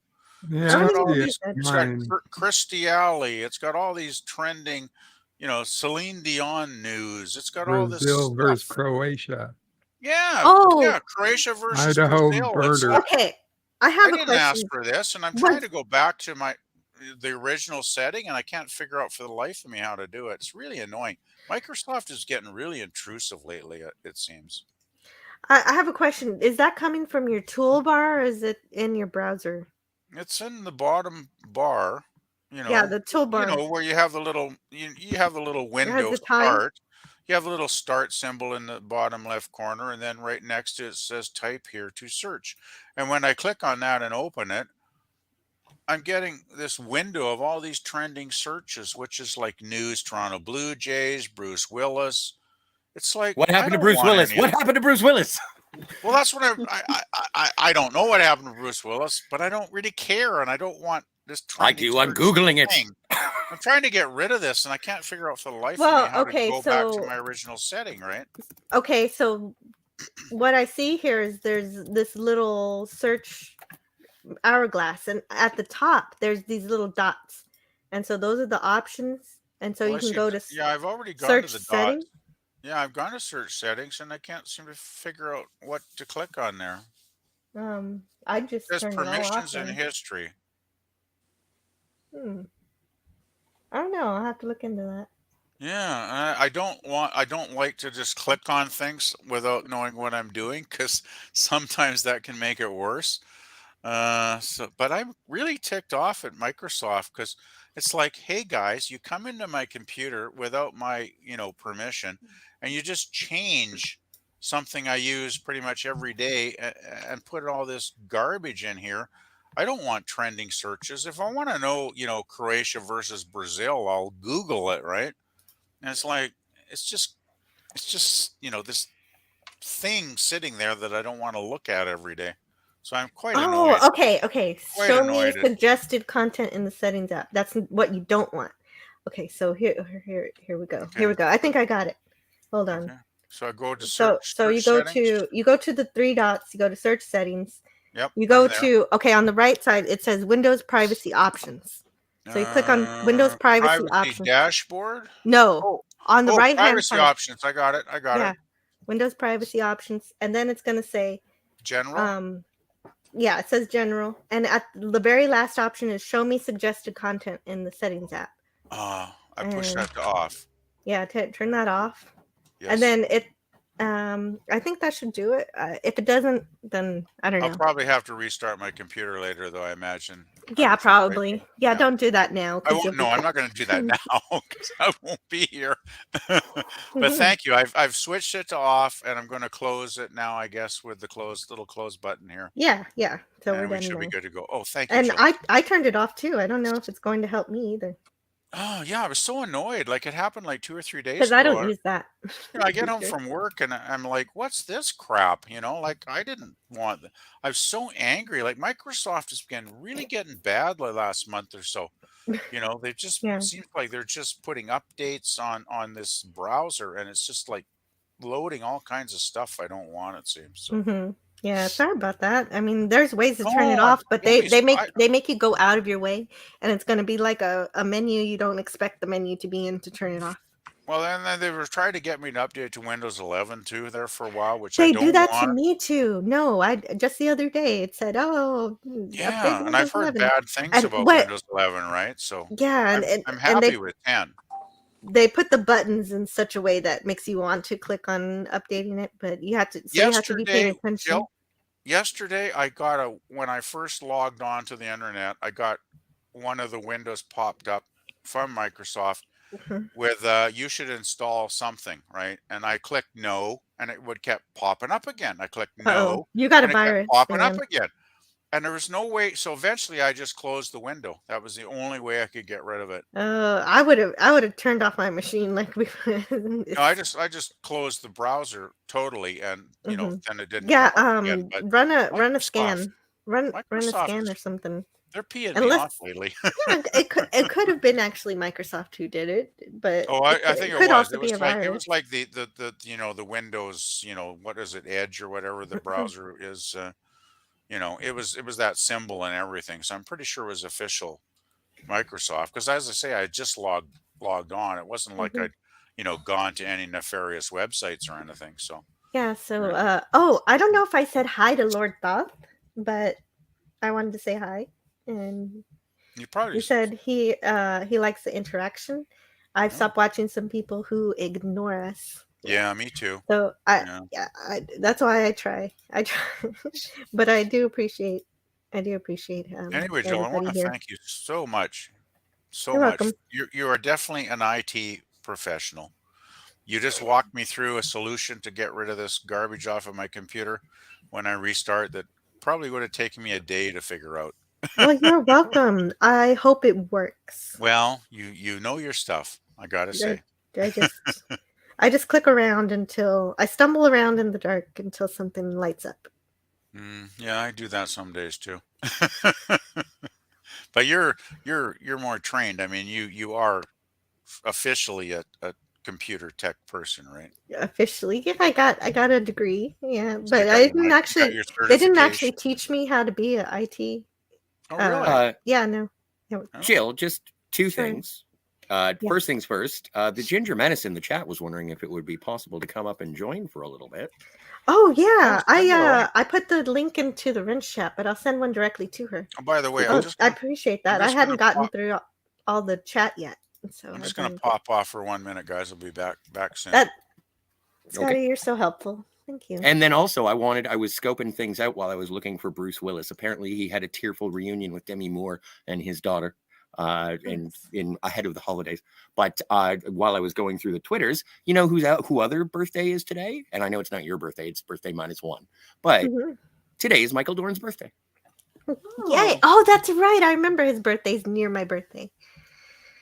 Oh, happy birthday, Michael Dorn. Remember, he does not like surprise parties. or losing in the Batlet tournament. He does like a peptide cake with mint frosting, though. And prune juice. And prune juice.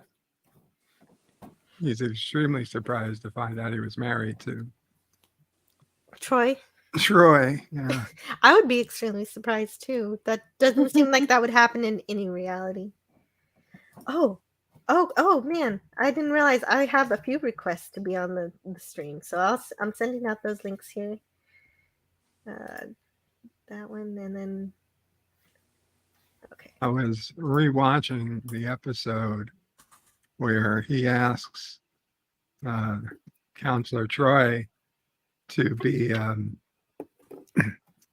basically what I took to be Alexander's godmother, but he says there's no good translation, so the closest thing would be stepsister. Oh wow, that adds a wrinkle. Right. That does, but that's what season 7 was about. And then he's like, "Well, that would make my mother your stepmother." He's like, I hadn't thought about that. But it's okay. He's like, but no, I'd do it anyway, and she would be honored. And then a few seasons later, that actually wasn't a his bad idea. stepsister. Loxana would have been a great. What we saw in that episode, that Loxana would have been a fantastic grandmother for Alexander. Yeah, I don't know. Hello. Hi, everybody. Hey, Mary. Thanks for being Hi, here. how are you? Oh, you do sound sick. I'm so sick. I had a temperature of 103.5 last night. Oh my goodness. Really? Yeah. So I think it's just all in my chest, and and then fevers and aches and pains, but it's fine. I'll be there tonight, and I'll do it as long as I can. Well, make sure to take care of yourself first, you know. Oh yeah, I've got like cold medicine. My whole entire bedside table is is like toilet paper and or tissue or whatever, and and cold medicine and fluids and thermometers and everything. Tony Stark Cough says, drops. praying for you to get better. Oh, that's so sweet. I will. I just don't understand why it always happens on a freaking Friday every time. What, you were fine all week and then it was just Yeah. Friday? Oh my goodness. Like, well, day before yesterday, sorry. At night, I started feeling kind of crappy. And then by the morning, I was like totally crappy. And I ended up sleeping all day. And then I slept all night last night. So well, that's at least you finally got some sleep. Lord Thoth says, "Oh, Mary, get well soon." Yeah, and That's save so sweet. Gingers. Hashtag. Yep. Well, it seems that you're. Thanks, you guys. It seems that you're hot-blooded. Check it and see. You've got a fever of Yeah. 103. 103. Hot-blooded. Yeah. That was a good no song. voice. I just want to say hi to Mary. This is the first time I've heard a chance to talk with her. I've seen her on Doomcock streams many times, and always enjoyed her comments. And you're one of DC's wrenches for many years, I guess now. I don't know how long. Yeah. So I just want to say hi, Mary. It's nice to finally be able to chat with you. Oh, Yeah, that's really I'll be sweet. right Thank back you. in just a minute. I have to step away for a second. Okay. Scotty, can Yes. you? Can you? Thank you. Can I keep going with the chat? Sure. Yes, please. Yeah, I just want to say, whatever you like. I'll be sorry right Mary's back. not feeling Briefly. well. Hopefully it's nothing too serious, Mary. Maybe it's just a flu bug or something. Yeah, I think it's just like a cold or something. Oh, okay. Yeah, it seems up here in Canada, my part of Canada, it seems there's something going around lately too, because I've had a few people in my office haven't been well Everybody, last week. yeah. And my cousin and his wife were sick for like 10 days. And I don't know. It seems like it's some kind of flu or something. My ex-husband was over here coughing up a lung the other day, talking to my son. So then I got sick first, though. Oh, jeez. And then my son started getting sick. So now my son is sick. Yeah, it seems to go that way. One person gets it, everybody gets it. Yeah. Eventually. Oh, gosh. Yeah, Yeah, not a so- good time of year, too, either. Everybody at his work is sick. So he's like, sorry, I don't mean to cough. I'm like, wear a fucking mask. Sorry, Yeah. excuse my lingo. Yeah, it seems like everybody's getting I'm sick, not. it seems. Yeah. I'm the one always getting after people for saying the F word, and then I say it. Sorry.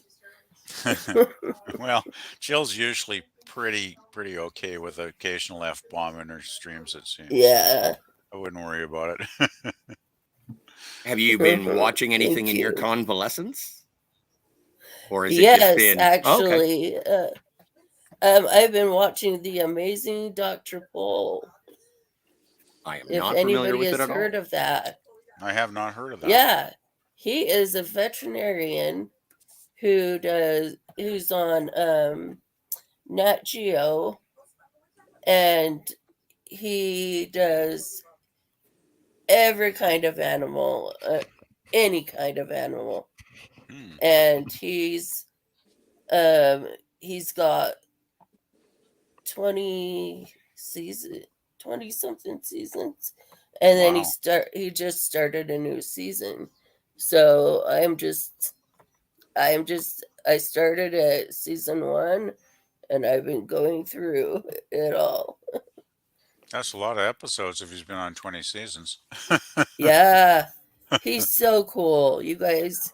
He's from the Netherlands, and he in high school he did a foreign exchange student thing and met his wife, and they corresponded over well, because it was clear back then, over letter, and then he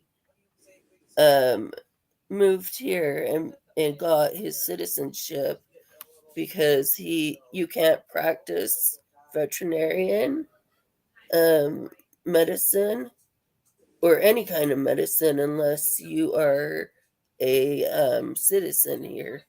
So he got his citizenship here. So I think he's dual, and he just they live in Michigan, and so it's like super cold, and during the winters and everything. He lives in the Hand part of Michigan, the one that looks like a little glove or a mitten. Yeah, And Michigan. then I think Michigan gets even worse weather than we do. Like I'm out in British Columbia, on the out west, right? Like we have Vancouver on the west yeah, coast here, and our yeah. winters are generally quite well. It's been actually really cold the last couple of days because we've had an Arctic wind blowing down through, which is really cold. But generally, our winters are Yeah. pretty mild. We're often maybe around zero, so it's not too bad. But yeah, Michigan can be really cold. Well, they get the lake effect. Oh yeah. So That should help remember, then, right? A little bit to modify it? no, lake effect makes it worse Oh, because okay. I live in Utah and we have the Great Salt Lake, Right. and we have lake effect snow Mm, okay. here. Hmm. So When I lived it in makes it Cleveland, worse. we would get lake effect, and the area without lake effect would get maybe 3 or 4 inches, and we'd get 15 to 20. Oh, yeah, it does Yeah, have more snow, doesn't it? yeah, Yeah. Okay, I'm thinking yeah. of when I lived in Vancouver for 5 years because I was on the ocean, and that's a totally different thing Oh, because yeah. Vancouver gets the Gulf Stream air, which is quite warm. So yeah, that's a totally different thing, Warm. actually. Yeah. Yeah. Lake effect snow is not good. Hmm. It is Did I No, miss? it's I heavy absolutely guess I wet. missed. horrible. I guess I missed the definition for what lake effect means. It's that Lake effect. heavy wet Oh, snow go that ahead. comes off the lake. All that moist, warm air, like the cold air from Canada, hits the warmer air on the lake, and it just sucks it all over to the southern border of the lake and dumps all that snow onto the ground as soon as it hits Dumps the it. cold Wow. ground. Okay, when warm air meets Yeah. cold air in the ocean, that makes a hurricane. Makes Yeah. So when really it wet happens, snow. so when it happens on a lake and it's snowing, it does It's that. fresh water, so. Right, Right. Jill, Yeah. I'm going to have to hop off. My battery's about dead, and I Uh-oh. have a phone call coming in. Oh So dear. Yeah, it happy sounds like you got birthday it. again. Thank you. Okay. Thank you for And hanging out for so long. oh, I'm glad I While could being at do it. work. I know. Yeah, it was so I'm cool. Getting cookies and getting to talk to you. Yeah. That's a great gift. Thank you. Yeah, and I don't generally like coming on live stream, so it shows how much I like you that I'm actually here. That's true too. Yeah, She's but so So, you are so fun and interesting that I don't know why, but thank you. thank you. You're welcome. But yeah, watch King Dolphin TV. Love you, Happy Plug Sandra. Raymond's channel there. So y'all Oh, take yeah. care, and King I will Dolphin. see y'all later. Cheers. Okay. See you later. Okay. Bye. See you tonight, Sandra. Hmm. Yeah, everybody remember to subscribe to King Dolphin TV. Oh, I subbed a long time ago to King. Okay, well then Actually, make I've been sure on your I've been on the chat there. Yep. I've been on the panel a few times. yeah, make now. sure the bell is rung. Ring that bell. Ring your bell. Ring your bell. Wasn't that a Sub song to back in the King Dolphin 70s or TV. something? Yeah, it was. Oh, is that disco? Probably. I can't Yeah, remember. I don't know. Join the pod. No, it I was, actually remember disco. As a 90s kid, I think everything from the 70s was a disco. No, it was definitely not. Definitely No, I not know, I Joe. know, I know. I know in the 70s when like punk rock came Disco was into like a small being chunk too. from maybe 76 to like maybe 78, Yeah. a couple of years, and then it kind of died out. I know. I just have a cartoonish view of it. I Oh, don't. that's I cool. don't mean to. Well, hey, if you weren't there, how can you remember it, right? Exactly. And Dalek says, "Lovely seeing Sandra. Bye." Yeah, it was a rare, Yeah, rare that was treat. nice. That's the first time I Rare ever got to say treat. hi to Sandra. That was cool. Hmm. Fun stream today, Jill. I love. You should have a birthday you. every day. Well, maybe not. Well, I do have. Well, this format is basically my shore leave format, which is don't prepare for anything and just hang out. And That that's really sounds like good. me. I'm usually not prepared. And usually I learn the most during these streams because everybody talks about all the things that they know that I don't know. And that's fun for me. That you don't know. Oh. It's like Well, 70s no, music, I Jill. like it. Yeah, like I 70s could I tell music. you, know. I could tell you so much about 70s music, but I And don't feel like talking about music. So well, I like when you guys were talking about 60s television. I don't know as much about that. And you and okay. Sandra seem to know everything. That was really cool when y'all had Well, I that was a stream. kid back then, so I was like 3 feet away from the black and white TV screens, soaking up all those 60s TV shows back then. Hmm. And probably a lot of radiation from the CRT screen, too. Well, Yeah, right. just don't open the thing up. You'll be okay. The big, huge Oh, boob yeah. tube. Those were the days. And TV was free back then. We didn't have to pay for it. But you didn't have But as we many only had channels. 4 channels. We had one channel in Canada. But Just one. the Just crazy one. thing is that one channel had more good TV on in a week than the 40 odd channels I got now. They got nothing on them, whereas back then one channel had everything. Yeah. Oh, I could make a list of the shows that one channel had back in the 60s. It's mind-boggling how good it was. It's good. Lenrod says Salt Lake affects snow. I wonder if it makes the snow different. Yeah. Oh yeah, would the salt in the Salt Lake make it different? I Powder. wonder. Oh, it makes We it get powder? powder. Yeah. Powder. Well, it Okay. does here. Yeah, You know- we have it says the best snow on earth because it's all powder. I don't So it mind says, powder. yeah, It's easier to clean off the car than skiing the wet is stuff. so good. Yeah, I guess Yep. Utah's got probably the best skiing in the U.S. pretty much. Yeah, we were said to be the best snow on earth. So it says it on some of the license plates still. Yeah, well, I know Utah's pretty famous for the winter skiing there, for sure. Yeah. Yeah, all these us different and types. Vale. Actually, Sorry, though, Mary. Jill. No, that's okay. Sorry, Joe. That was a bad timing on my part. I was just going to say to Mary that BC up here in British Columbia, we do have some world famous skiing as well. We've got, Big White and, ski hills like that do attract a lot of international visitors at this time of year. Because actually, we get a lot of Australians coming here too for the skiing in the winter. Like a lot of young people that'll, like work part time just to, be here to enjoy the ski hills, which is quite interesting. Oh, Yeah. Admiral Teag says, We well, have- you won't have to worry about the Great Salt Lake much longer. It's going away.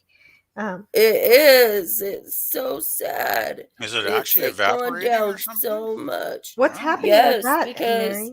Wow. we're in such a drought here. Oh, We're geez. in such a drought.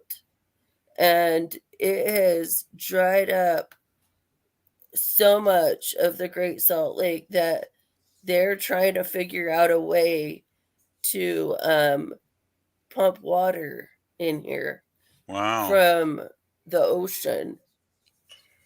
Yeah, Well, because even it's if you can salt water, you can't even if you just- could get water back in, what's to keep it from leaking back out again, or what's going on, evaporating again? It's evaporating. There's no outlet, Mm-hmm. so I it corrected has myself, nowhere to right. go. Yeah, Mhm. so it has an inlet, but it doesn't What have an outlet. what is causing the over evaporation of it? Do you know? Not enough. We live in a desert, so we're in like our elevation is really, really high, but we're still a desert. And so we haven't had enough precipitation, so snow, rain, whatever, enough to keep it up for like years, all in a row. So there's nothing to replenish the supply of water then, basically. Right. Yeah, and even the ski resorts are having problems, Really? And Wow. yeah, they opened later this year, and like usually they're going at Thanksgiving or like way before Thanksgiving, but they didn't get it going until Thanksgiving this year. And it also like it so says here sad. that there's arsenic in this lake when it evaporates. Is that Yeah. is that a problem? Yeah, pretty much. Yep, because people dump. Mm-hmm. Yep. Yeah, it's a I'm just problem. thinking. And oh, they're gonna have to spend a shitload of money to get some water back into it, and I don't know how they're Wow. gonna do it, but Yeah. Wow. it's What gonna an cost us a ecological lot of money. disaster. It's scary, I when know. the environment starts to go wonky, and as humans, we only have a limited amount of power over our planet, and we try to come up with Mhm. solutions, but you have to wonder if they're going to be adequate to meet the challenge. Because I know there's a lot of folks that don't believe in climate change, but I'll just throw in my 2 cents here, if I may. Uh, as a person that's been around this planet since the late I 50s. do. When I was a Mhm. kid back in the 60s, we used to get snow here in the valley that was like very, very substantial. We get like, piles of So snow. did we. Yeah, Yes. I mean, my kid mind can't really go back and say accurately how high the snow piles were, but I can remember driving with I'm my sorry. parents down the road, and the snow was so high on the sides of the road you couldn't see anything. It was just all you could see was snow. Well, Right? what happened one time is they plowed, and we were left on the side of our house Oh no. a big huge pile, Oh geez. this humongous pile. So Oh we god. started digging in it, dig.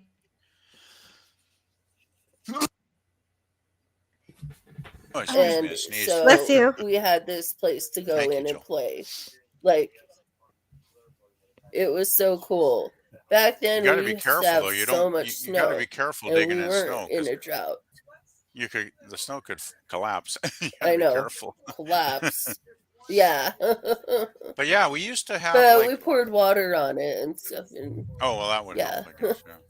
But Anyways, yeah, we used to get so yeah. much snow. Like we'd get tons of snow, and it would basically last all through the winter. Like we'd have like 4 or 5 months of big piles of snow everywhere.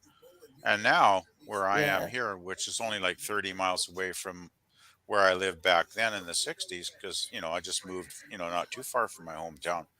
And now we've had like two snowfalls, and maybe the snow's stuck around for like 4 days. And we might not get any Mhm. more snow for the rest of the winter here. Yeah. So the climate is definitely Well, drastically yeah, it's changed. definitely changing. Lenrod says climate change is real. Anthropogenic climate change is mostly BS, and that the sun has been on a warming trend for the last 20 years. Hmm. Something's happened for Oh sure. my gosh. Because we used to Yeah, get absolutely. piles of snow, and now it's not even cold. I mean, we get cold. We might get, a 3, 4 weeks of cold weather here and there through the winter, but it's not like, 40, 50 years ago when it was basically Ice like cold biting. for months. Yeah. Yeah, it's really I changed. live at an elevation of Mhm. 5,000 feet above sea level. And so if you go up in the mountains, it's like, it can get up to like 12,000 feet. So Mm. um, they have really good snow for skiing and stuff up there. And to get up the canyon, you have to have chains on your Tires, or you have to have a 4-wheel drive. That's the only way they'll let you up that canyon. So Oh, you can't even to even go attempt it skiing, on your own decision. They make because it a of rule. the snowfall and how slippery it is. But and it still happens. I mean, we still get snow and big snowfalls, but not like it used to be. Oh, Not yeah. even close. Yeah, it's really Like changed a it lot. was really, really bad when I was a kid. Like we had so much snow. Like um closed down the schools all the time, that kind of snow. Wow. Yeah. But I do believe in climate change, and if you don't believe in it, look at the ice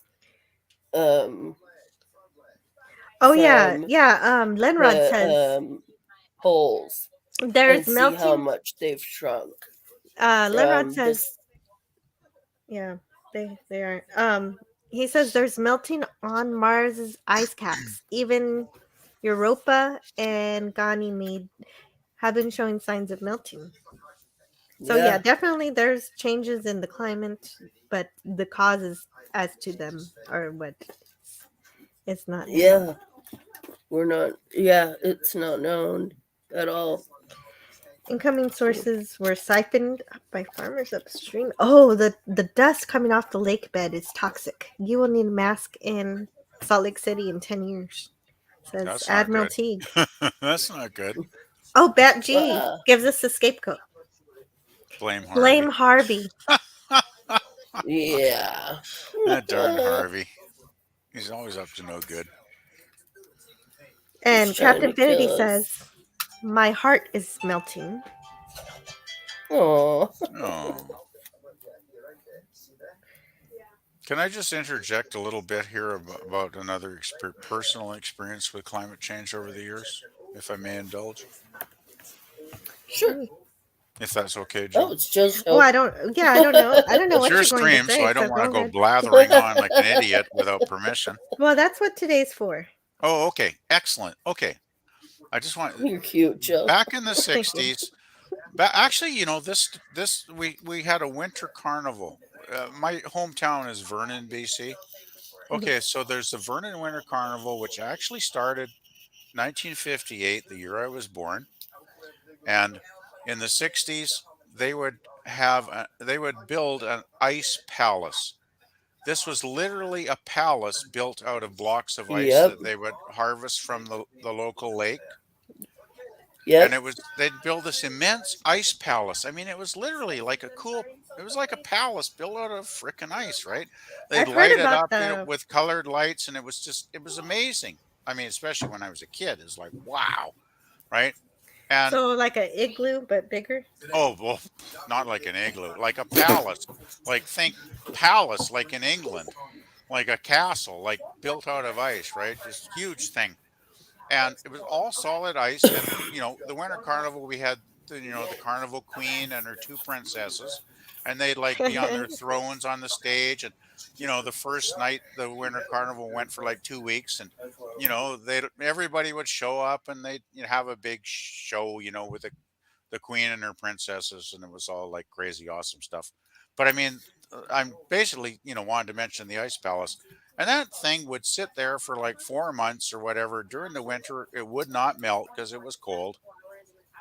By the 1980s, they didn't build the Ice Palace anymore. It was because it was too warm, and they started making it out of plywood. Right. Oh my gosh. So that just okay. So they to stopped. me that They stopped putting the hammers home effort. climate change. Oh my gosh. How sad. It used to be beautiful though back in the 60s and even into the 70s. They still built the Ice Palace out of blocks of ice. They chainsaw them out of the lake, and it was pretty awesome. But oh, my phone's ringing for some reason. Oh, okay. And Admiral Teag says, call Mr. Plow. That's the My name. answering That's machine the won't take name. it, though. Again, is Mr. Plow. From The Simpsons. The Simpsons, yeah. And JPRPH1 says, hail to Mary Ashmead. Oh, hail. How are you? Oh, so good to see you.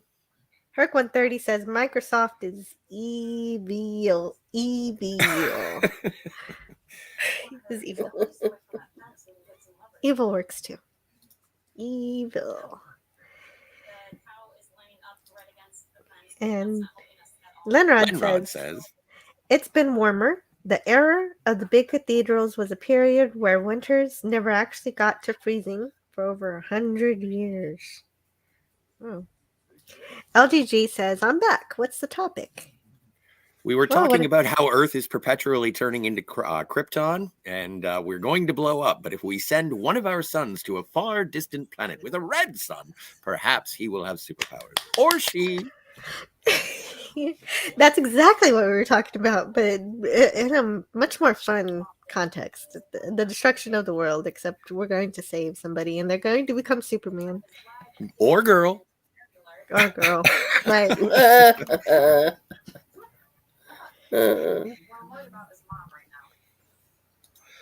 Yeah, we're just sort of talking about everything. We're enjoying the snow or the lack thereof. We're talking about toxic fumes coming from that pit down the road from Salt Lake. What's it called again? Oh, right, Salt Lake. And, Salt Lake, yeah. Yeah, so Admiral Teag says, did well in natural hazards as Stony Brook, New York's most prestigious public university. Haboo! And Letterrod says, we got some snow coming down today, but it'll be gone before the weekend is out. Oh, that's what I was going to do. I was going to check my weather. Oh yeah, are you getting snow? It's like 80 degrees here. It's not going to snow here. Yeah, you've got the... Do you live in Texas too? I live in South Texas. So we get hurricanes, Okay. not snow. Last year, all of Texas froze at the beginning of the year. Except here, and we didn't get any snow here. The city just turned into a big old popsicle. Oh my gosh. Did it just have a freeze? Yeah, it was a freeze. Everything froze over. But we had all the temperature, none of the fun. Well, it looks like I got a week full of snowfall coming my way. You know what that means? More reason not to leave the house. Anyway. That's right. F the outside world. I don't like things in 3D anyway. Well, we'll figure out how to have some fun.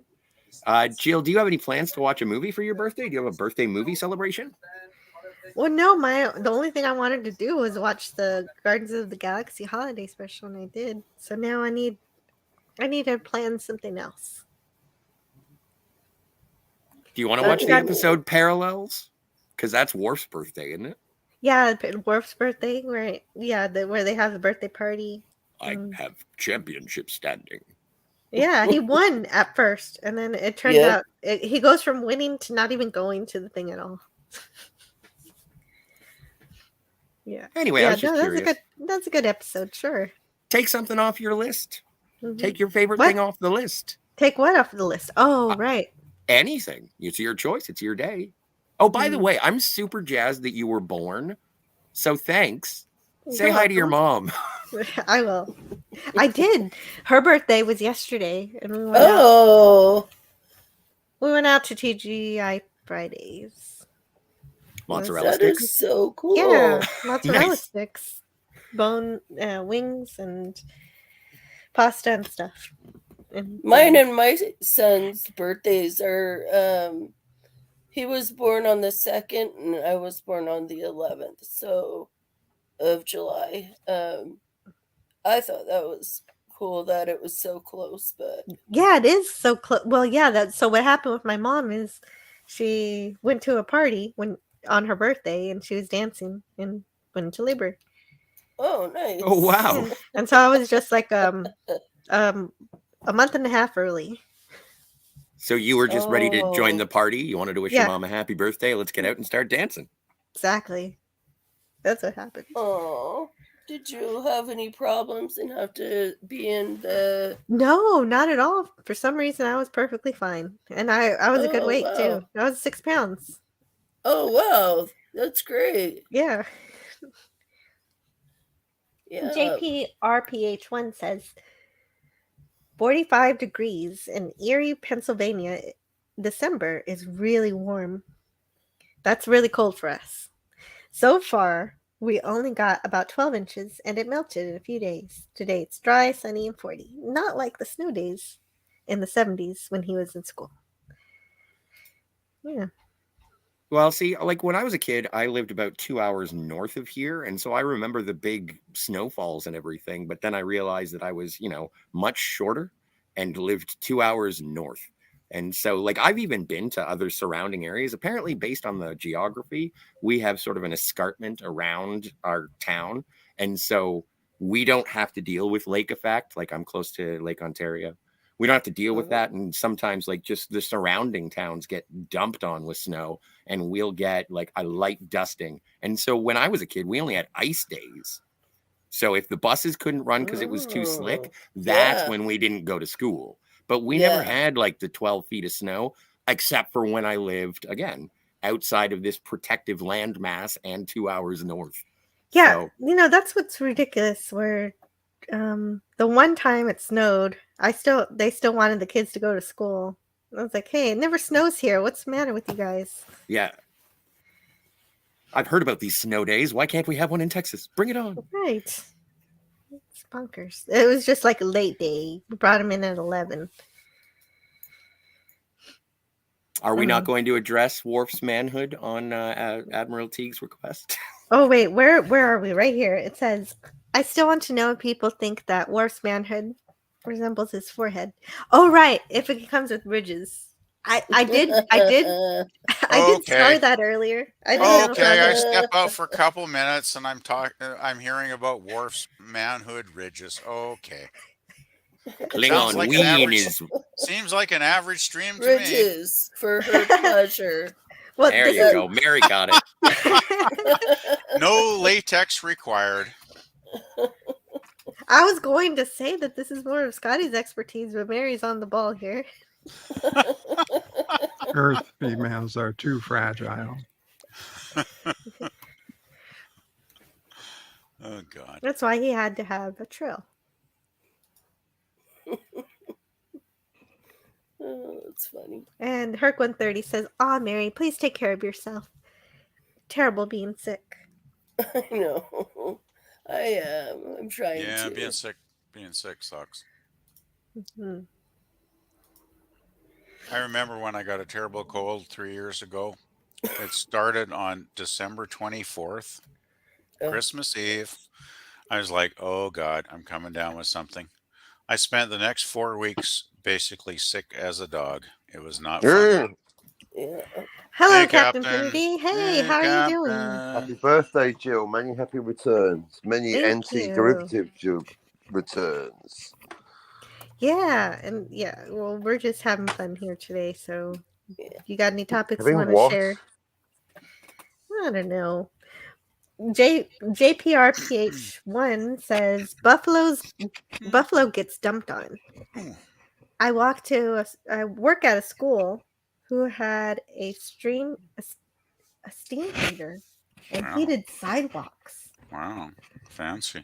So when others were off, I had school. That is never fair when everybody else gets some sort of Yeah.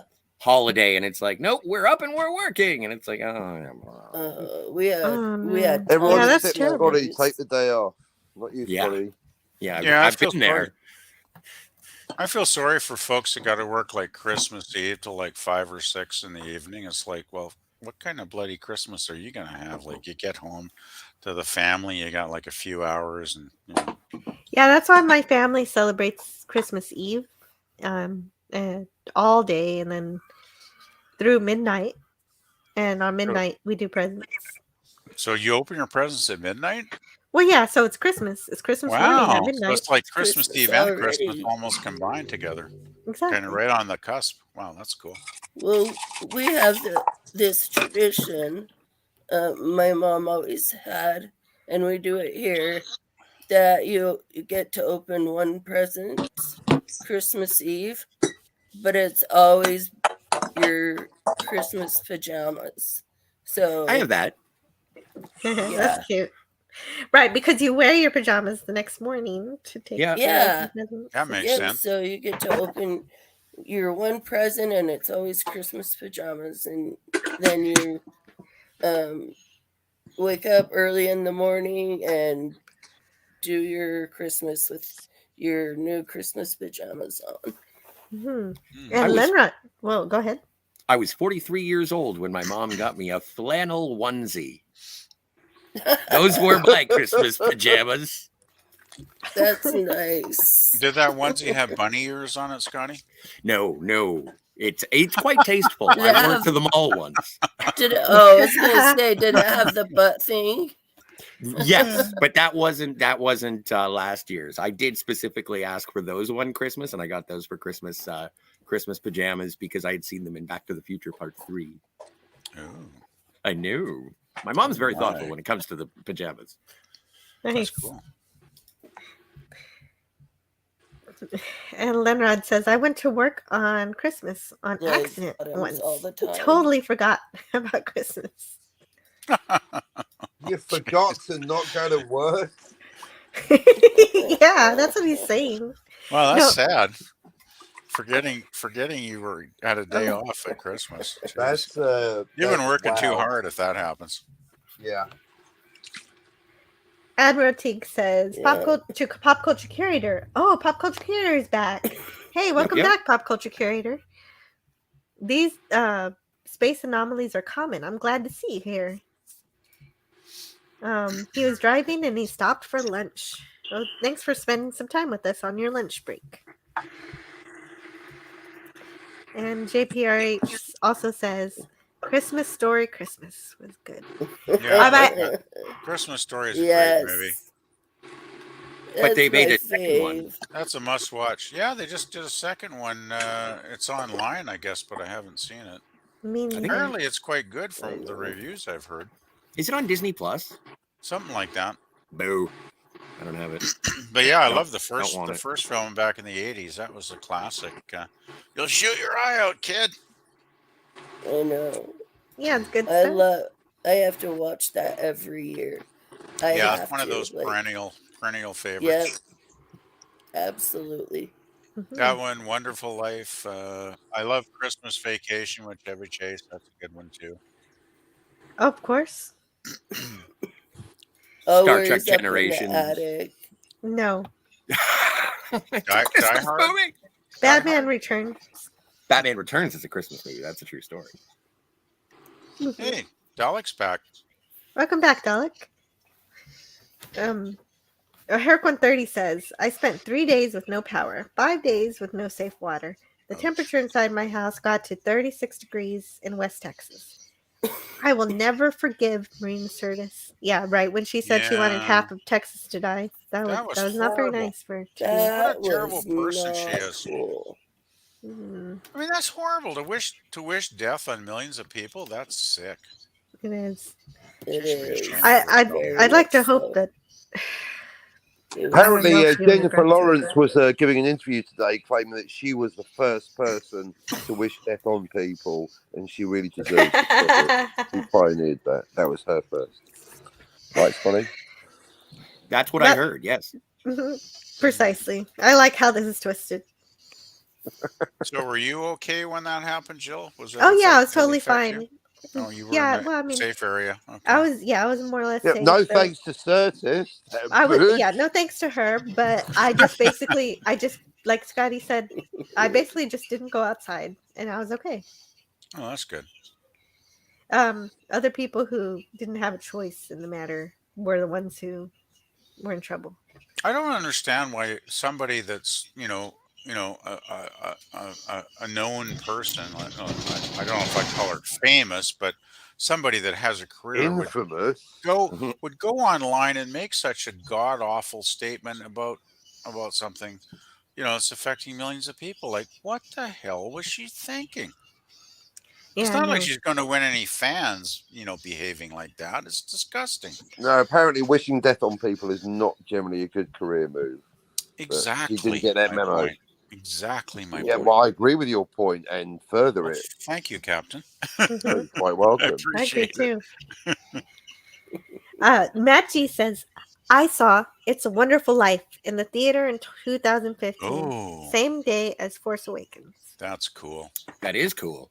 Mm-hmm. That was my mother's favorite film. We used to watch it together every year. What, She Force loved Jimmy Awakens? Stewart. Matt G says, I saw Gremlins Gremlins. in the theater Gremlins. I also saw Gremlins in at the Alamo Draft House. I think a year after the pandemic and stuff, and people still weren't going to the theater, so we had the whole theater all to ourselves. And so Awesome. so my kid got to run around, and it was Excellent. So you could just enjoy the film without having to look after the kiddo then. Yeah.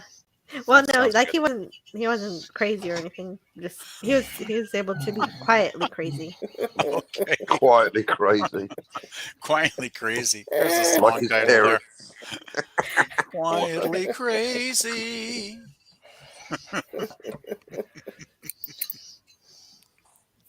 Admiral Teag furthers his point from earlier. My question about Worf's manhood is only half God. as weird than if I asked what his manhood will be like.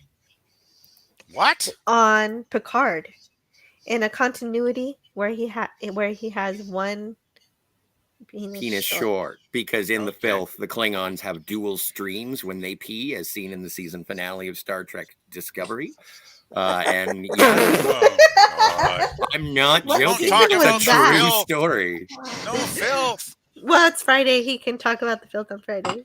I'm just giving context to the references. No, are you Urinating serious? in long unbroken streams, it was quite Like, you're not hypnotic. joking, Scotty? Like, No, I know for that real. they had. Yeah, he's I heard taking the about- piss. Okay. But So No. Discovery Oh, I Klingons heard have that. two dicks? Oh, Is that the deal? you didn't. I don't know if they have two phalluses. All I know He said is for dumb, darling. They're Well, double not in dick real Star equipped, are they? Trek. We're talking about the filth. So. yeah, exactly. And in this one, So because they instead of wanted to be double edgy, dipping, it's double dicking. and so yeah, no, it's not. It doesn't count, but that is a representation. They're on like a Klingon colony or something, That's and they definitely show. an image I do not I can want in my finish mind. whenever I want, I suppose. Matt G, I had a cat named Gizmo that was a calico cat when I was a kid. Nice. We A named cat it named Gizmo. Gizmo. That's funny. I had a gremlin called Felix. Never feed that little motherfucker after midnight, I'm telling you. That's a good one. Captain, give me some more food, Captain. Give me the keys. Give me the keys, man. Oh, JPRPH1 says the new Christmas Story is on HBO Max. Cool, thank you. All Christmas Story movies are on HBO Max this year. Well, there you What is a Christmas movie? Now, I've heard this German film, Die Hard. Some people say that's a Christmas movie. Any thoughts? It is a good Three. Christmas movie. The Hard. Thank you, schön. Yeah, it's a German film. But they got Bruce Willis in it. Die Hard. It's about a German guy taking over an office block, and then an annoying American gets stuck in the air vent or something. Oddly enough, played by a Frenchman named Bruce Willis. There you go. That's the one. Yeah, he's cousin of Juicy Smollett. Coming now, jihad. Well, you know. Yippee to scene and yippee-ki-yay, sound good here. Yeah, any film that goes yippee-ki-yay mofos is a film I gotta watch. You've never seen Die Hard? No, I've seen it. I'm just saying I Okay. gotta I was watch just it again and all right. again Fair and enough. again because it's Fair that enough. good every year. You were about to surprise me, Jill. Have you seen Die Hard? Yes. Okay, good. I'm glad that that's all right. Excellent. The Princess Die Hard. Yeah, Alan Have Rickman. fun taking over the office building. If Alan Rickman is in it, it's more likely that I probably have seen it. I know. You're an Alan Rickman fan, are you? I like him. Okay, Yeah, Alan, we're going to drop you on 3. 1, 2, top. Haha, got you, Alan. Sucker. Oh, did you see the look on his face? It was priceless. Leonard says, wishing death on people is normal for people who are afflicted with the woke-minded virus. More or less. I just think wishing death on anybody is kind of evil, actually. I mean, even my Careful worst what you wish for. even my worst enemies, which I've had 1 or 2 over the years, I'll bet you do. Well, actually, I probably did wish Girlfriend's death on them. ex-boyfriend. What the fuck? Leonard.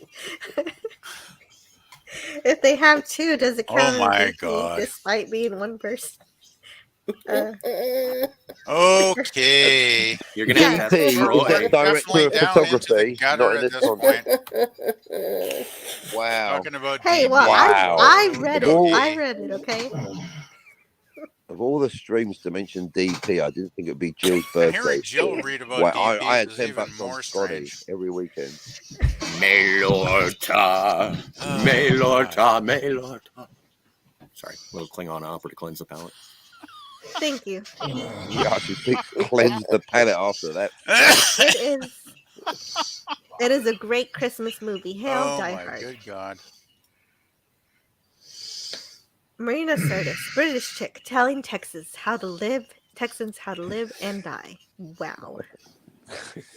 Oddly enough, I'm isn't that having a part of the threesome reason with why war. Americans are in North America is to get away from British people telling them what to do? Yeah. Yeah, religion and stuff. You know, the Well, if worst you just part did is what you were that- told, then things would be a bit easier, wouldn't they? The worst part is about Marina's comments is no. she thought someone would actually take them seriously. Wouldn't and, be as fun. You know, it's like, what the hell was she thinking? Like, does she think anybody's going to think that's a good comment? But I think it was just a response to the politics of the time based on like so many things. And it's not, there's no empathy. It's just a matter of one This side could be versus an the other. empathy test. Yeah, but it's like, Politics as sports. That's where we are right now.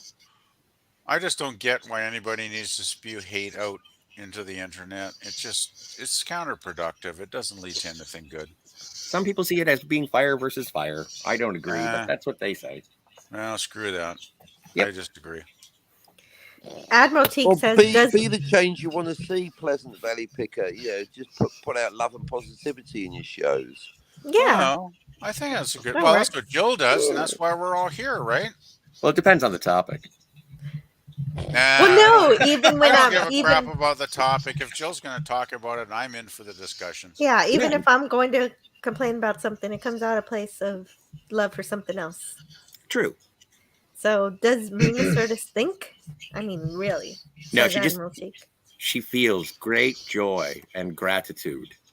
About other people's death.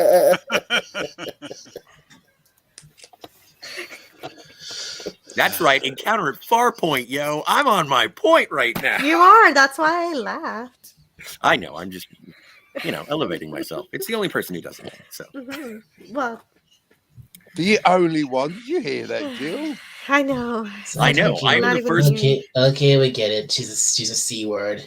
I'm gonna do it. I'm gonna Jennifer Lawrence it. Did you guys hear about the podcast that I made? It was the first podcast ever. It's the best one on the internet, and I'm glad because no one was gonna put a cis white male on the internet until I showed up. How lucky we all are to have you to pioneer such wonderful things. As the Yes, first YouTube live stream. I broke that plexiglass ceiling. Leonard Fire says with napalm. To be young again. that. Admiral Teag is really about the Klingon penises today. Well, Are we still on the double penises? Wow. Admiral Teag. Go to Kronos, where every man is a 2-for-1.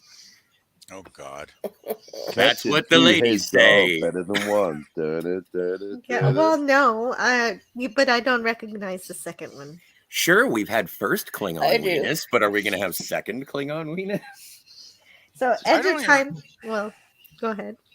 How would you even use 2 of them? I mean, it's like that. You'd Oh, have to do some really? major That's the question no. to ask? You'd have to do some That's major the question. gymnastics to. Have you never met a lesbian with a strap on? You'd have to do major gymnastics to get 2 of them going at once. Oh, really? Or a bit of lube and some imagination. Well,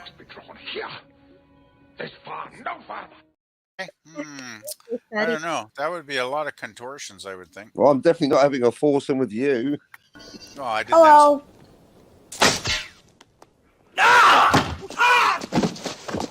Yes! Yes! Right Nice. in the forehead. Ding dong. I love that one. Hey, Dalek, is that a plunger on your head, or are you just pleased to see me?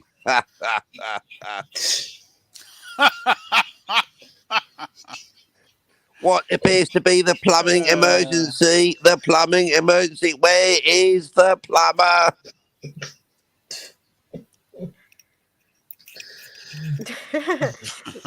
Okay. I was trying to be done with this topic, but Leonard says snakes have 2 as well. They just pick one. I thought dolphins my did. Dolphins or God. sharks? I forget. What? Okay, I'm not researching this right now. You guys are I going to have can't- to do your own penis research. I don't want to do any penis research. Do your own penis research. I'm familiar You enough click with on my that. own. I don't need to Gogly, research click it. that. Gogly. I was. Antiderivative Jill says, please do your own penis research. Well, it's That's funny the, because that's Captain. the title for the stream, Jill.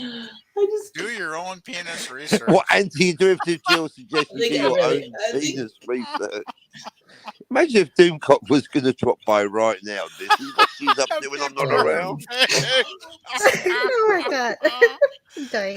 You should send an invite to Doomcock right now, Jill. Get him No, on he's here. too busy. He's too busy. I did not invite him because he's too I'm busy. sure he could pop on for a couple minutes for this. No. I Okay. Couple, two, he's- double. he got like a 300,000. He got 300,000 subscribers recently, And so he's 2 been streaming. penises. He must have some assistants by now to work. to No, help him with the no, work. he does it well. Does it all himself. Yeah, he does almost everything himself. I think maybe there Wow. was some upgrades to his lair that he And might have Harvey's some friends not helping at all. helping with. That Harvey's a So Harvey deadbeat. got 2 penises. He's got the containment field he lives in, and he doesn't do anything to help Doomcock out. Oh, shame. No, he doesn't.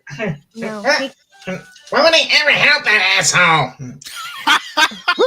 He's here. oh my god. Oh God. Yeah, no, he's too busy. He's been streaming every day. And he does videos all the time. It's like, no. Hey, I'm not so gonna what? him. Hey, I couldn't resist. PvP.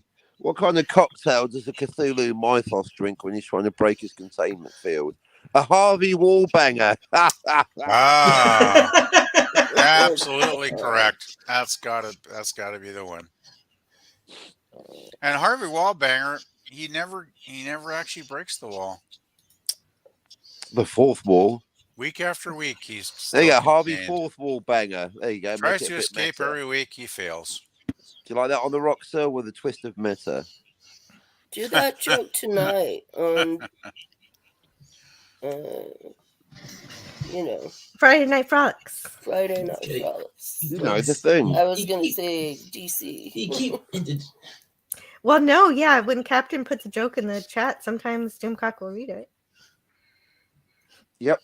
True story.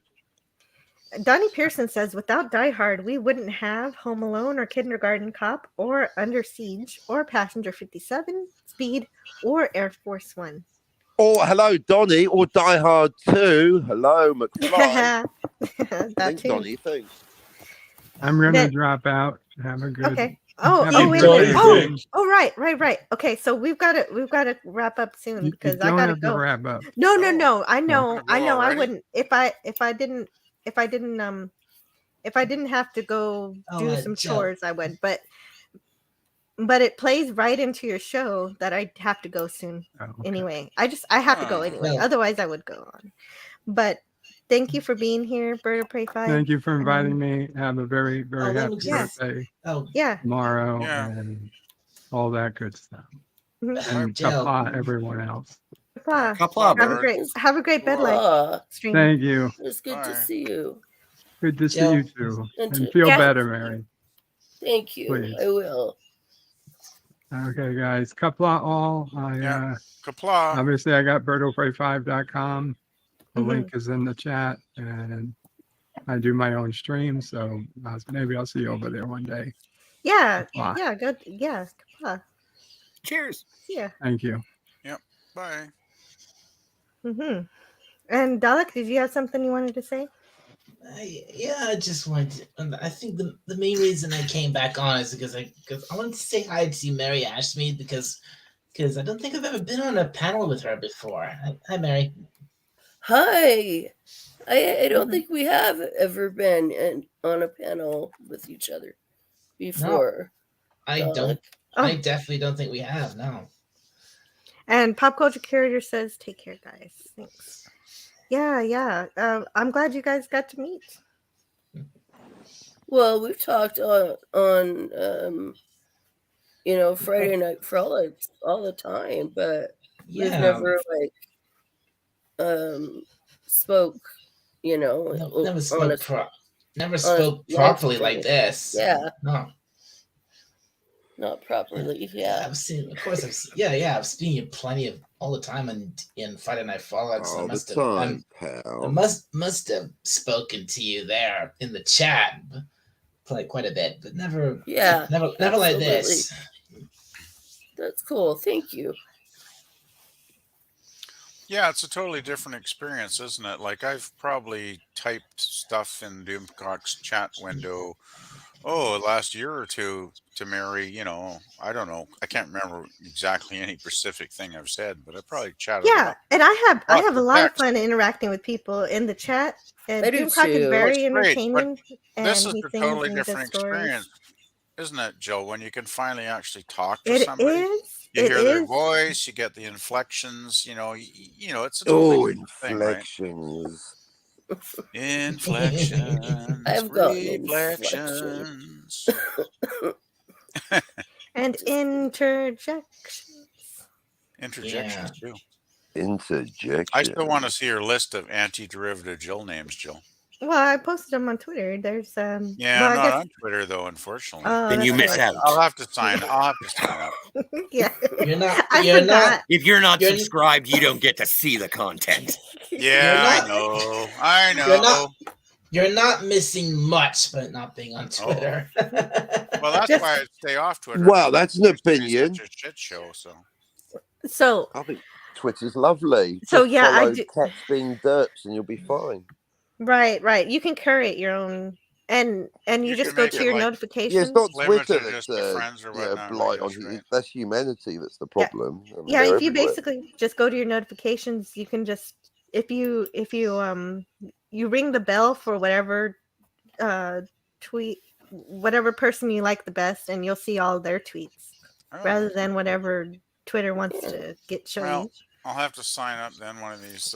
Maybe I'll get around to this weekend if I don't have too What much do other you- stuff to do. But you don't have to if you don't want What all. do The, you there's mean? lots of drama. Well, I too. just like to see your list of names. You could always email. Well, no. What if your email them girlfriend's you on want. Twitter?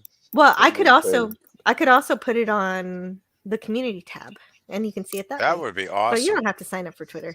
But also, I do have to wind the show down, and I want to say that I could absolutely go for That's so 24 premature. hours. Just like I know it is. I could go I for thought you'd 24 be on hours. for at least another hour. I'm so Well, no, but I have disappointed. to get up. I have to go drive and get my kids Kitty and stuff. stuff. and- Yeah, you and got I What got do you to think figure this stuff is? out. A Blade I Runner know. stream? I just No, want to it's say Why don't you come something back on to in a couple hours?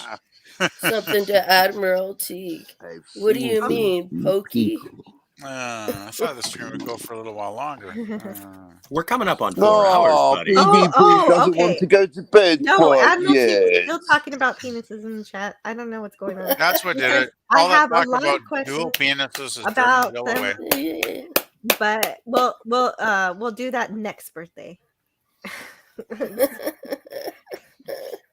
But anyway, or do Vulcans have pointy testicles? yeah, that's what this question is. But you know what? There were so many good chats in the. I just want to say how thankful I am to the panel and also to everybody who was in the chat. I didn't get to a lot of chats that I wanted to get to. I have 118 chat starred to go back to. That's and a I didn't lot. really get to go back to any of them. Having problems. Yeah, yeah, I know. I didn't mean for that to happen, but Admiral Teag is here. Everybody. Oh well, you can't always sorry. read every chat every time. Yeah, I know. Yeah, there's just so many starred here. Like, for instance, one I didn't read was The Thin White Duke's filmography. That's Bowie, by the way, Thin White Duke. You got to David go with Bowie, Merry the Christmas. Thin White Duke. No wonder That was I have one no of idea Bowie's what this characters. Can you hear Sorry. me, Major Didn't mean Tom? to interrupt. Oh yeah.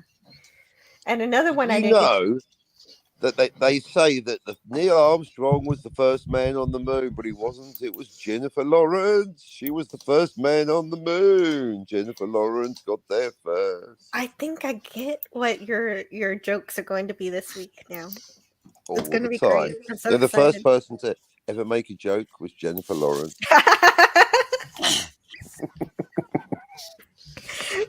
Matt G says, I saw him in 2002 as well. I saw another Bowie documentary a few years ago in theater and have even seen Labyrinth in theater twice. If Jill doesn't like Labyrinth, she's fired from her own channel. I've never seen it. It's probably on my list though already. So I'm just scrolling I was through. waiting for that. It's going on the list.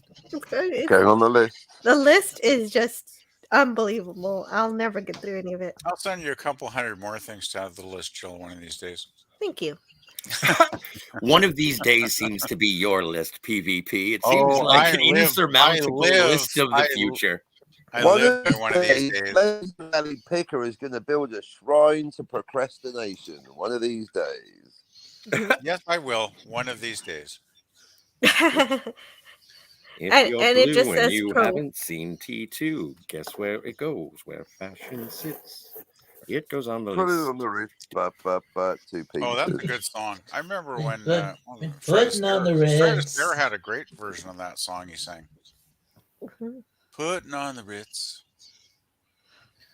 Yeah, Sorry, you Mike. can't go sing that song too. What? That's a great song. Mary, did you have something? Yeah, I had problems with my with hearing everybody. I had to keep like pressing the mute button because it wasn't like, I don't know, maybe it's the weather. Like I'm under so I live in a pretty much a bowl and cereal bowl. Like there's mountains on one side and mountains on the other side, and the clouds get pushed down, so it's called an inversion. And sometimes we don't get very good reception. You get auditory So anomalies. Okay, the reception is blocked. So you're not on a wired hard link then? I'm you're like on Wi-Fi yeah. or something? I'm on Wi-Fi. Yeah, it just isn't getting out. I don't But are know you what the on? hell. But are you on Ethernet? Yeah. Okay. So I can't. Okay. Darn. Yeah, thought I maybe don't could know help. what the deal is. I'm a real live wire. Qu'est-ce que c'est? Well, I'm sorry you can't hear, but I'm glad you're here. No, I can hear, Psycho hear you guys Killer. now. Qu'est-ce que But c'est? Great. Okay, before you guys come on the stream next time, make sure you have a cup and a half of sugar because right now you're just not that enthusiastic. Claude Parrish says our local channel used to show Batman 66 and George Reeves Superman series back to back on Saturday mornings in syndication. So that's one of the chats that I didn't get to read earlier. I liked that one. See, I thought you did read it because I was looking in my Amazon to see. All right, never mind. Anyway, I hope you guys have a great day. I'll talk to you later. Oh, okay. Scotty, you gotta go. Yeah, Hey, I wait a gotta minute. go. I'll see you in a bit. You're so abrupt. You What don't the- want to say anything about your channel or anything? Nah, I'm good. I'm good. No, Thank you you're so not much. doing Happy anything? birthday minus a day. Okay. I am so happy, successful on happiness on a successful orbit for you. I hope you have a blast. Enjoy your sushi, and I'll talk to you in the future. Okay, see you later. See you soon, Scotty. Nice to meet you, Bye. Mary. Bye, guys. Nice to meet you too. Bye, Scotty. See you, Wow, that Scotty. was sudden. Did Kathleen show up or something? Oh no, it's just the way Scotty leaves live streams. He's got to Suddenly. tend to his he's Yeah, got to tend to life. Snoopy's probably making No, demands. He's and going, Snoopy walk is very me, walk me now. he's very persuasive and a very demanding little dog. So he needs to Well, he you needs know, to be taken care of. When you got a pet, you got to be responsible. Right. And I do have to go too. I've got 8 minutes before I have to fly. So crap. thank you everybody for being here. I just wanted you to know that there are 100 chats here I didn't get to, and I wish I could have. I'll show them real quick. Philip Gaming, Admiral Teag was here, and Sort of Poopus Cuber was here. That's a lot of chats. Oh my god, I know. No, that was one. That was one that Admiral Teak said earlier that I wanted to say, but I didn't have the segue for it because everybody was being so awesome on the panel. I like Admiral Teag. Admiral, give my regards to Benson Hurst. That's a good one. Well, I'll say it censored. Frack Star Trek Picard. Frack Pacifist War. Frack them all. Yay. That was awesome, Jill. And so, yeah, thanks. And I just want to thank everybody for being here. I'm sorry I can't shout out everyone, but I do have to go. Thanks for hanging out with me for my birthday stream, my first birthday stream. Pleasure, Jill. It's Always. a That's great always a honor pleasure. to be with you on your birthday the day before a birthday stream. Yeah. So wait. Well, So if you're wrapping up, wait a minute, PvP. So if you're wrapping up, Jill, where's everybody gonna go now? My place. Yeah. Or Bird of Prey 5 is also streaming, and Captain might be streaming too. So Yeah, I think I'm gonna be I'm sure streaming. there's Or maybe I might be streaming too. Well, we'll figure that out when we get there. Well, It is Friday. Fun day Pink Friday. dolphin. And so I really do have to go. And I'll see you guys next time. Oh, just a quick question, Jill. Yes. Last night I was No, on Klobby's I don't really have. Go ahead, really fast. Quickly, Klobby said we weren't going to be doing any reviews of episodes for DS9 tomorrow night on Saturday Night Trek. Oh. Because Raquel had an away mission to go to. Okay. So she wouldn't be available. So I was just wondering, are you still going to be bothering to watch DS9 tomorrow? Or is it kind of pointless? Oh no, yeah, I'm not going to watch if there's no show. Okay. So, yeah. there you go. They said There's the there'd be answer. no reviews tomorrow night. I just wanted to pass And, that on to you. so- Because I didn't know if Klobby had got in touch with you about that. So Yeah, so but everybody out there who wants to go watch some more shows, either Captain or Dalek, and definitely Bird of Prey 5 is streaming, so there's gonna be lots of fun for today. Yeah, are you going on Dalek? Because I'll hold fire. Mhm. You know, out of courtesy, Daleks. If you wanna do a show, I'll give you 3 minutes. Yeah, so okay. So Get us yeah. started, Dalek. Come on, let's take Jill's audience. Yeah, take my audience. Although it would have been nicer if you could take my audience when I had 22 people, but you Yeah, know. come on, Dalek. Think fast. Come on, McFly. take my audience, please. Yeah. Think, Dalek. 4, And 5, 1. also- Think. Thank you. Hey, that's PvP. my line. Thank you, Mary. My line now. Okay, I'm sorry. Thank you, Welcome PvP, to letting Mary. Jill fucking finish. Yeah, I Oh know. my God. Yeah, I know. Yeah, please. Take PvP. control, Jill. Right. Everyone talk at the same time so Jill can't finish the show. Everyone, Yeah. everyone, That's shut what the we fuck up. Yes, thank you, Captain, for showing up, and you know, you add color to the stream, and it is bright when Hey, you're thank here. you. And thank you, Dalek451. You're a great Dalek, and I can't wait to see you again. And thank you, Mary. I'll see you tonight at Doomcox. Yes. And thank you to absolutely. Scotty. I have so much fun when I get to talk to you. And I can't wait to talk to you later. Bye. Bye, Hey, everybody. what about me? Bye, everybody. And Live long and I prosper. thanked you while you were talking. Oh, Thank you, We Phoebe. thanked you in our minds Good. using a Vulcan mind trick. Have a good night there, Jill. See you Yes. on Friday frolics. Yeah, see you tonight, and See you well, soon. you know, Yeah, see you. whenever I see ya. Grateful you're not Worf, burning in 2 pieces. Oh yeah, speaking of Worf, you know, if you're a fan of tea, visit Captain Finney's channel. He's always making tea or coffee. Sometimes both. Yeah. So I'll see you all next time, and I'll play some videos to take us out. See you later. Okay, bye, Jill. Thank you. Have a lovely Bye, time. Jill. Thank you. Thanks for the You're fun. welcome. Good night, Jill. Have a Thanks beautiful for letting me day. come on. Yeah, no, if I ever do want to do a 12-hour stream, you guys would be perfect. Yeah, I want you to do a 12-hour stream over the Christmas holidays. Yeah, Grandma would have to take the kids because I couldn't do that normally. Well, oh well. Goodbye. Bye. Have fun. Bye. Oh, I'm gonna leave off by showing my new video that I just uploaded. It's of Cool. me doing the quantum leap intro, Let's do it. theorizing that one could travel within his own lifetime. Dr. Sam Beckett stepped into the quantum leap accelerator and vanished. He woke to find himself trapped in the past, facing mirror images that were not his own, driven by an unknown force to change history for the better. His only guide on this journey is Al, an observer from his own time, who appears in the form of a hologram that only Sam can see and hear. And so Dr. Beckett finds himself leaping from life to life, striving to put right what once went wrong, and hoping each time that his next leap will be the leap home.